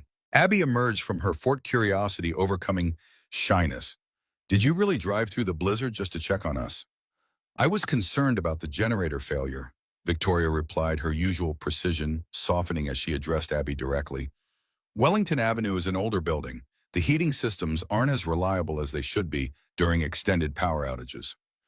You could have called, Robert pointed out the observation free of accusation, merely noting the incongruity between a simple phone call and braving a historic blizzard. Victoria hesitated, the uncharacteristic uncertainty crossing her features. Cell service is becoming unreliable. In some situations warrant direct verification rather than remote monitoring. The explanation was logical yet incomplete, leaving unspoken motivations hanging in the air between them. Robert recognized something in her expression. He'd never expected to see Victoria Harrington was lonely on a stormy night before Christmas, drawn to the only people in Chicago who occupied the undefined space between professional connection and personal relationship. We're glad you came, he said simply, acknowledging her unspoken reasons without requiring her to articulate them. Abby was just explaining how her bridge design distributes tension through multiple points rather than centralized support. Victoria's posture relaxed slightly, professional confidence, returning as the conversation shifted to engineering principles. An innovative approach. Have you considered how that affects load-bearing capacity during asymmetrical stress? Abby's eyes widened with delight at being addressed as a peer rather than a child. That's exactly what I've been testing, Dad. Help me build a stress simulation platform from hardware store materials. As Abby led Victoria to examine her bridge model, temporarily set up on the apartment's dining table, Robert observed their interaction with quiet amazement. Victoria Harrington, who commanded boardrooms and managed billion-dollar acquisitions, listened to a 9-year-old's engineering theories with genuine interest and engagement, offering suggestions that respected Abby's knowledge while gently expanding her understanding. The three of them spent the evening in unexpected harmony, sharing soup, heated on the camping stove, playing card games by lantern light, and eventually gravitating toward the blanket fort when the apartment's temperature began to drop as the power outage continued. I haven't been in a blanket fort since I was about 6, Victoria admitted, as she somewhat awkwardly joined them in the improvised shelter. My brother and I used to build them when our parents were away on business trips. You have a brother? Abby asked, surprised. Is he an engineer too? A shadow crossed Victoria's expression. No, Michael works in venture capital now. We don't see much of each other. Robert recognized the careful phrasing that concealed deeper pain, the brother who had betrayed her early business efforts, as she'd mentioned during their dinner at Bordeaux Hall. Before he could change the subject, Abby pressed forward with innocent curiosity. Why not families should stick together, especially at Christmas? Victoria's gaze met Robert's, briefly seeking guidance on how to address such direct questioning. He nodded slightly, encouraging honesty without unnecessary detail. Sometimes people make choices that make it difficult to maintain close relationships, Victoria explained carefully. My brother and I had a disagreement about business ethics many years ago. We haven't resolved our differences. That's sad, Abby declared with characteristic directness. Dad says family arguments are like bridge designs. If the tension isn't properly distributed, the whole structure fails. The analogy startled a genuine laugh from Victoria, a warm, unguarded sound Robert had never heard before. Your father has a remarkable way of applying practical wisdom to complex situations. As the evening progressed, the temperature in the apartment continued to drop, despite their efforts to conserve heat. Abby eventually fell asleep within the blanket fort, wrapped in multiple layers and using her father's rolled-up coat as a pillow. Victoria and Robert sat in companionable silence, watching Abby sleep with the peaceful abandon only children can achieve during crises. The lantern light cast soft shadows across their faces, creating an intimate atmosphere that seemed to exist outside normal time and circumstance. She's remarkable, Victoria observed quietly. Her resilience, her analytical mind, her emotional intelligence. You've done an extraordinary job raising her alone. I can't take all the credit. Jennifer established a strong foundation. Robert adjusted the blanket over Abby's shoulders. And Abby herself is naturally determined. Always has been. Still, the environment you've created for her, the stability, the encouragement, the balance between practical reality and optimism. That's not accidental. The compliment carried weight coming from someone who rarely offered praise without strategic purpose. Robert found himself studying Victoria's profile in the lantern light, noting how different she appeared in this setting, less the formidable CEO, more the woman who had driven through a blizzard to ensure a child's safety. Why did you really come tonight, Victoria? The question emerged without planning, direct but not confrontational. Victoria remained silent for several moments, her gaze still on Abby's sleeping form. When she finally spoke, her voice carried a vulnerability Robert had glimpsed only in fragments before. I was concerned about the generator failure. That part was true. She paused, seeming to weigh her next words carefully. But I could have sent someone to check. I could have called the building manager. There were more efficient options than personally driving through a blizzard. She turned to face him directly, the lantern light, illuminating eyes that held unexpected honesty. The truth is, when I thought about you and Abby alone in a powerless building on the coldest night of the year, I couldn't focus on anything else. I needed to see for myself that you were both safe. The admission hung between them. Not a declaration of defined feelings, but the acknowledgement of connection that transcended their initial arrangement. Robert recognized the courage it had taken Victoria to articulate even this much, to allow herself this small vulnerability after years of calculated self-protection. I'm glad you came, he said, simply, the words carrying more meaning than their surface simplicity suggested. Victoria nodded, neither pushing for more nor retreating from the moment of honesty. Instead, she shifted the conversation slightly. Abby mentioned her engineering competition is in 4 days. Will her bridge design be ready? Almost. We need to complete the final stress tests and add the decorative elements. She's determined to make it both structurally sound and aesthetically pleasing. Victoria smiled, a genuine expression that transformed her features, form and function in perfect balance. A worthy goal in engineering and in life. The philosophical observation seemed to surprise even Victoria herself, as if she hadn't intended to reveal such personal reflection. A comfortable silence settled between them, broken only by the howling wind outside and Abby's steady breathing. Eventually, Victoria checked her watch, a subtle gesture that reminded Robert of their first meeting at Bordeaux Hall. I should go. The snow has likely accumulated significantly since I arrived. You shouldn't drive in these conditions. Robert countered, practicality overriding any awkwardness about suggesting she stay. The guest room has extra blankets, or you're welcome to the couch. Either would be safer than navigating unplowed streets in a blizzard. Victoria hesitated, clearly torn between self-sufficiency and common sense.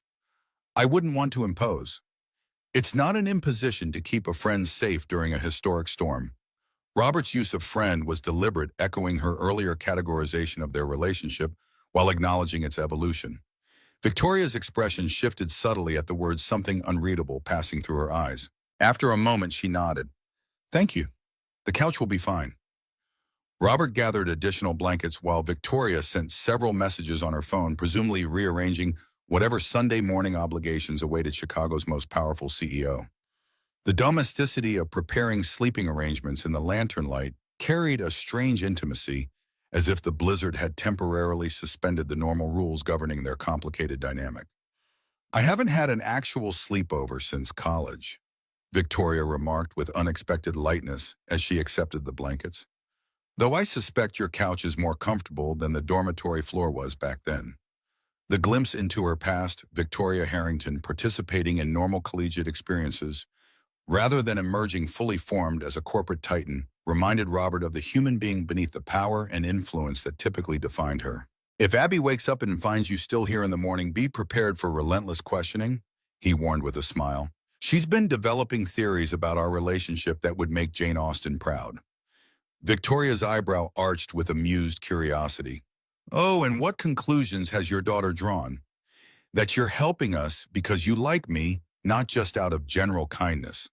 Robert kept his tone light, though the statement carried weight they both recognized. She apparently observed you looking at me like an interesting puzzle during our visit to your laboratory. To his surprise, Victoria didn't dismiss Abby's observation with a corporate deflection or change the subject. Instead, she considered it thoughtfully. Children often perceive dynamics adults try to obscure, even from themselves. And the response acknowledged something neither had directly addressed, that their connection had evolved beyond professional collaboration or casual acquaintance into territory neither seemed ready to explicitly define. Abby has always been perceptive.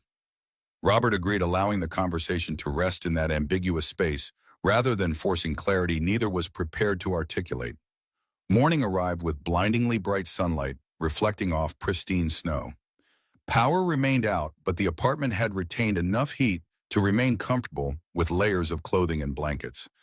Robert woke to find Victoria and Abby already deep in conversation at the dining table, examining the bridge model with serious concentration.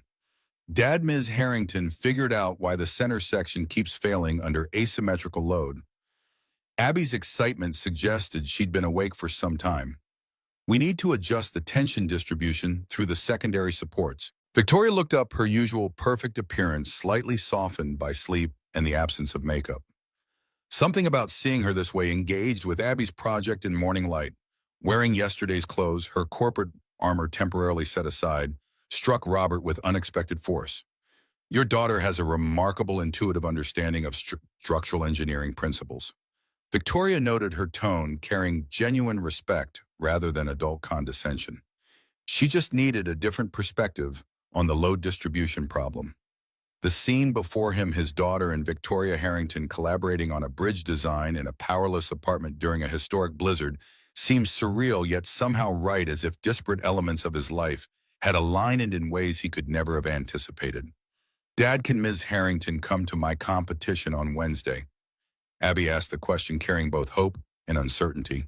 She understands the mathematical principles even better than my science teacher. The invitation represented more than attendance at a school event. It was Abby actively including Victoria in a significant moment, drawing her further into their family circle, despite the undefined nature of her relationship with Robert. Victoria glanced at Robert, clearly unwilling to accept without his approval.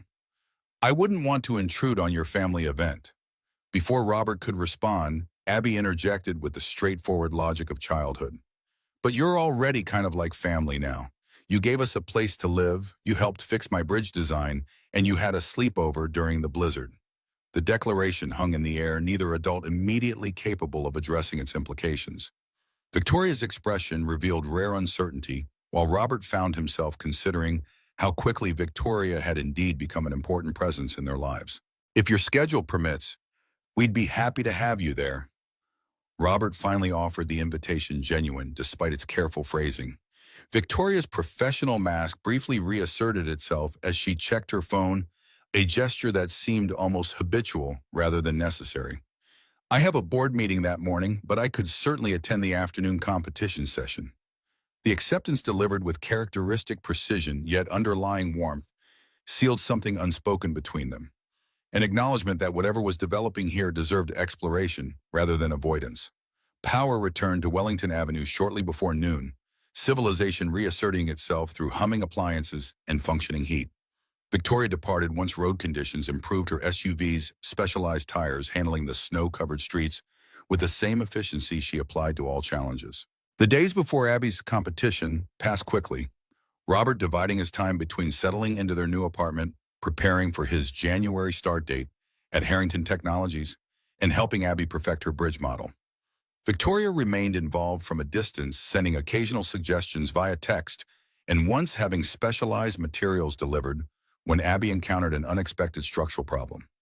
On December 25th, Christmas morning, Robert and Abby exchanged modest gifts, books for her, a new tool set for him, before spending the day watching holiday movies and baking cookies from Jennifer's old recipe. A delivery arrived mid-afternoon, a package from Victoria containing an advanced engineering kit for Abby and a rare single malt scotch for Robert, with a simple note. Merry Christmas to you both. Thank you for the blanket, Fort Memories. V.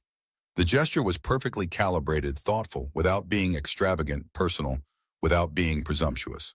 That evening, Robert sent a text, "Thank you for the gifts. They were perfect. Merry Christmas, Victoria."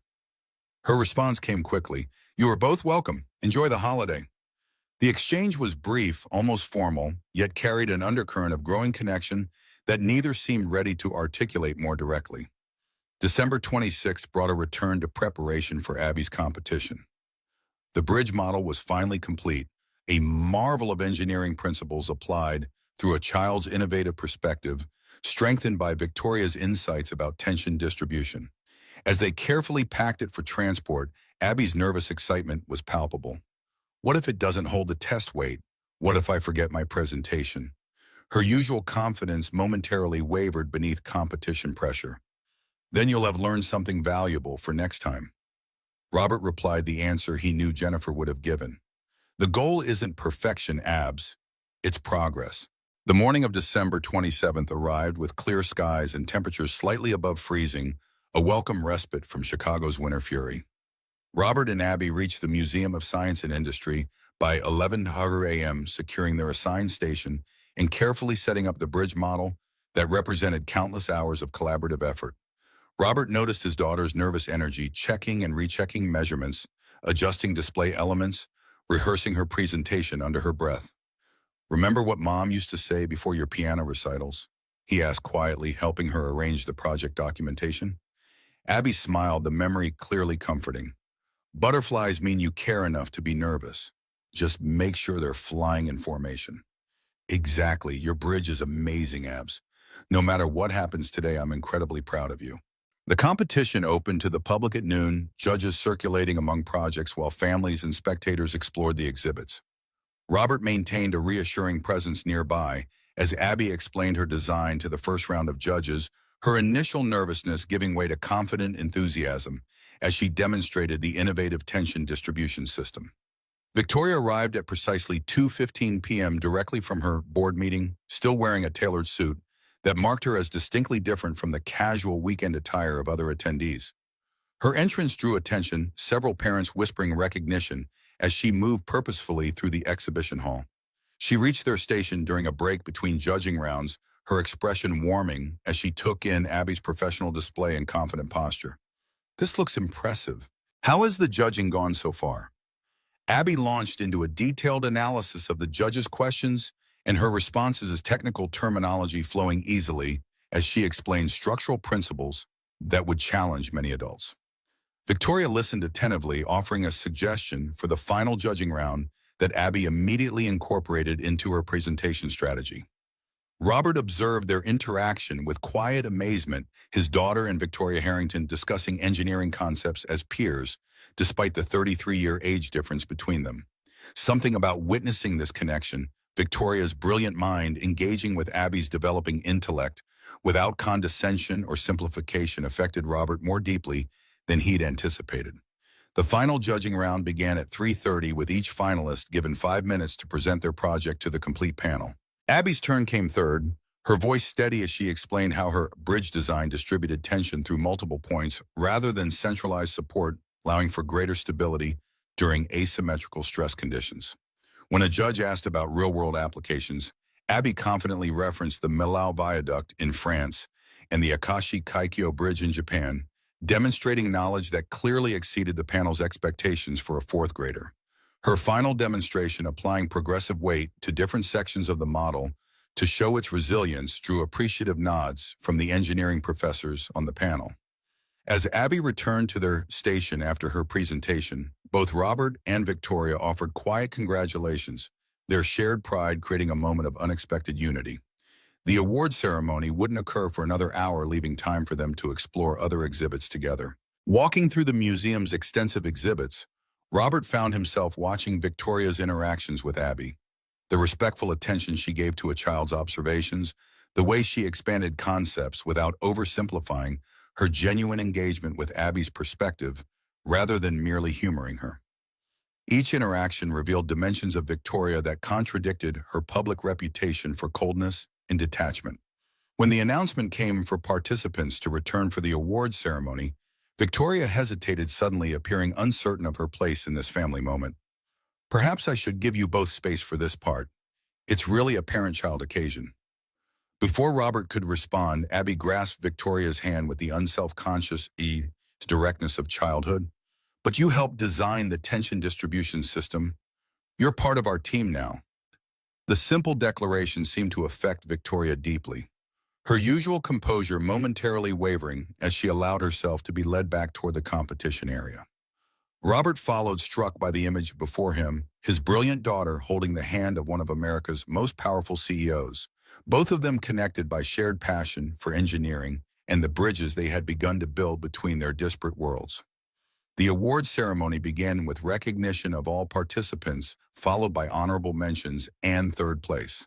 When the head judge announced, second place goes to Abby Morgan for her innovative tension distribution bridge design, Robert felt a surge of pride so intense it momentarily took his breath away. Abby's face lit with disbelief and joy as she stepped forward to receive her certificate and scholarship to Northwestern University's summer engineering program. As she returned to where Robert and Victoria waited, her expression reflected pure triumph. I did it. I actually did it. She clutched the certificate, looking from Robert to Victoria with shining eyes. We did it. Our design worked. Your design, Victoria corrected gently, unexpected emotion evident in her voice. Your innovation, your presentation, your achievement. We just helped with the edges. The award ceremony concluded with photographs and congratulations from judges and other participants. As they prepared to leave, Victoria received a call that required immediate attention, a situation with the Stellaris acquisition that couldn't wait. She excused herself with genuine regret, promising to check in later. Robert and Abby celebrated with dinner at Abby's favorite pizza place, the certificate propped prominently on their table. Their conversation was animated by Abby's excited recounting of judges' comments and her plans for future projects, her confidence visibly strengthened by the achievement. Dad, Abby asked as they walked home through streets still bearing remnants of the weekend's blizzard, do you like Ms. Harrington? Robert considered his answer carefully. Yes, I do. She's intelligent, principled, and genuinely interested in your engineering abilities. No, I mean, do you like her? Like how you liked Mom? The question caught him off guard despite its predictability. It's complicated, Abs. Ms. Harrington and I come from very different worlds. But bridges connect different worlds, Abby replied with the simple wisdom of childhood. That's literally what they're for. Robert smiled at her logic, unable to argue with the metaphor. That's true, but adult relationships are complex. They're only complex because adults make them complex, Abby stated with absolute certainty. You both smile different when you're together. The real kind of smile, not the polite kind. Her observation lingered in Robert's mind as they reached the Wellington Avenue apartment. After Abby was asleep, her certificate prominently displayed on her desk, Robert found himself on the small balcony, despite the cold, staring at the city lights while turning his daughter's words over in his mind. His phone vibrated with a text from Victoria. Acquisition emergency resolved. Congratulations again to Abby on her achievement. She was exceptional today. Robert hesitated, then responded more personally than he might have before the blizzard. Thank you for being there. It meant a lot to her, to us both. 3 dots appeared, disappeared, reappeared, suggesting Victoria was drafting and redrafting her response. Finally, the pleasure was mine. Her achievement deserved celebration. You've raised an extraordinary daughter, Robert. He smiled at the formality that still characterized her message's evidence of her careful nature. Would you like to join us for dinner this weekend? Abby wants to celebrate with her team, and apparently that includes you now. This time Victoria's response came quickly. I'd like that very much. Something shifted with that simple acceptance, a mutual acknowledgement that whatever was developing between them deserved exploration beyond crisis response and professional cooperation. Robert found himself smiling at the city lights, the future holding possibilities he hadn't dared consider since Jennifer's death. His phone vibrated once more. Robert, the construction inspector called. Mrs. Kaplan's apartment has been modified with senior accessibility features. She can move in next week. The message confirmed what Robert had suspected. Victoria had been quietly ensuring Mrs. Kaplan could return to her home of 47 years, likely applying pressure or incentives that had convinced Peterson Development to maintain at least one unit as affordable housing. "Thank you," he replied simply, "for everything." Her final message of the evening carried a new openness. "You once told me building walls high enough to keep out pain also keeps out everything worth living for. I'm learning you were right." Standing on the balcony under the winter stars, Robert realized that despite all the upheaval of the past month, losing his job, moving, starting over, he felt more hopeful than he had in years. The future remained uncertain, but for the first time since Jennifer's death, that uncertainty held promise rather than just challenge. The bridges being built weren't just between the different worlds he and Victoria inhabited, but between past and future, between loss and possibility, between isolation and connection. His brilliant daughter had been right again. Bridges existed to connect different worlds to make passage possible, where gaps once seemed insurmountable.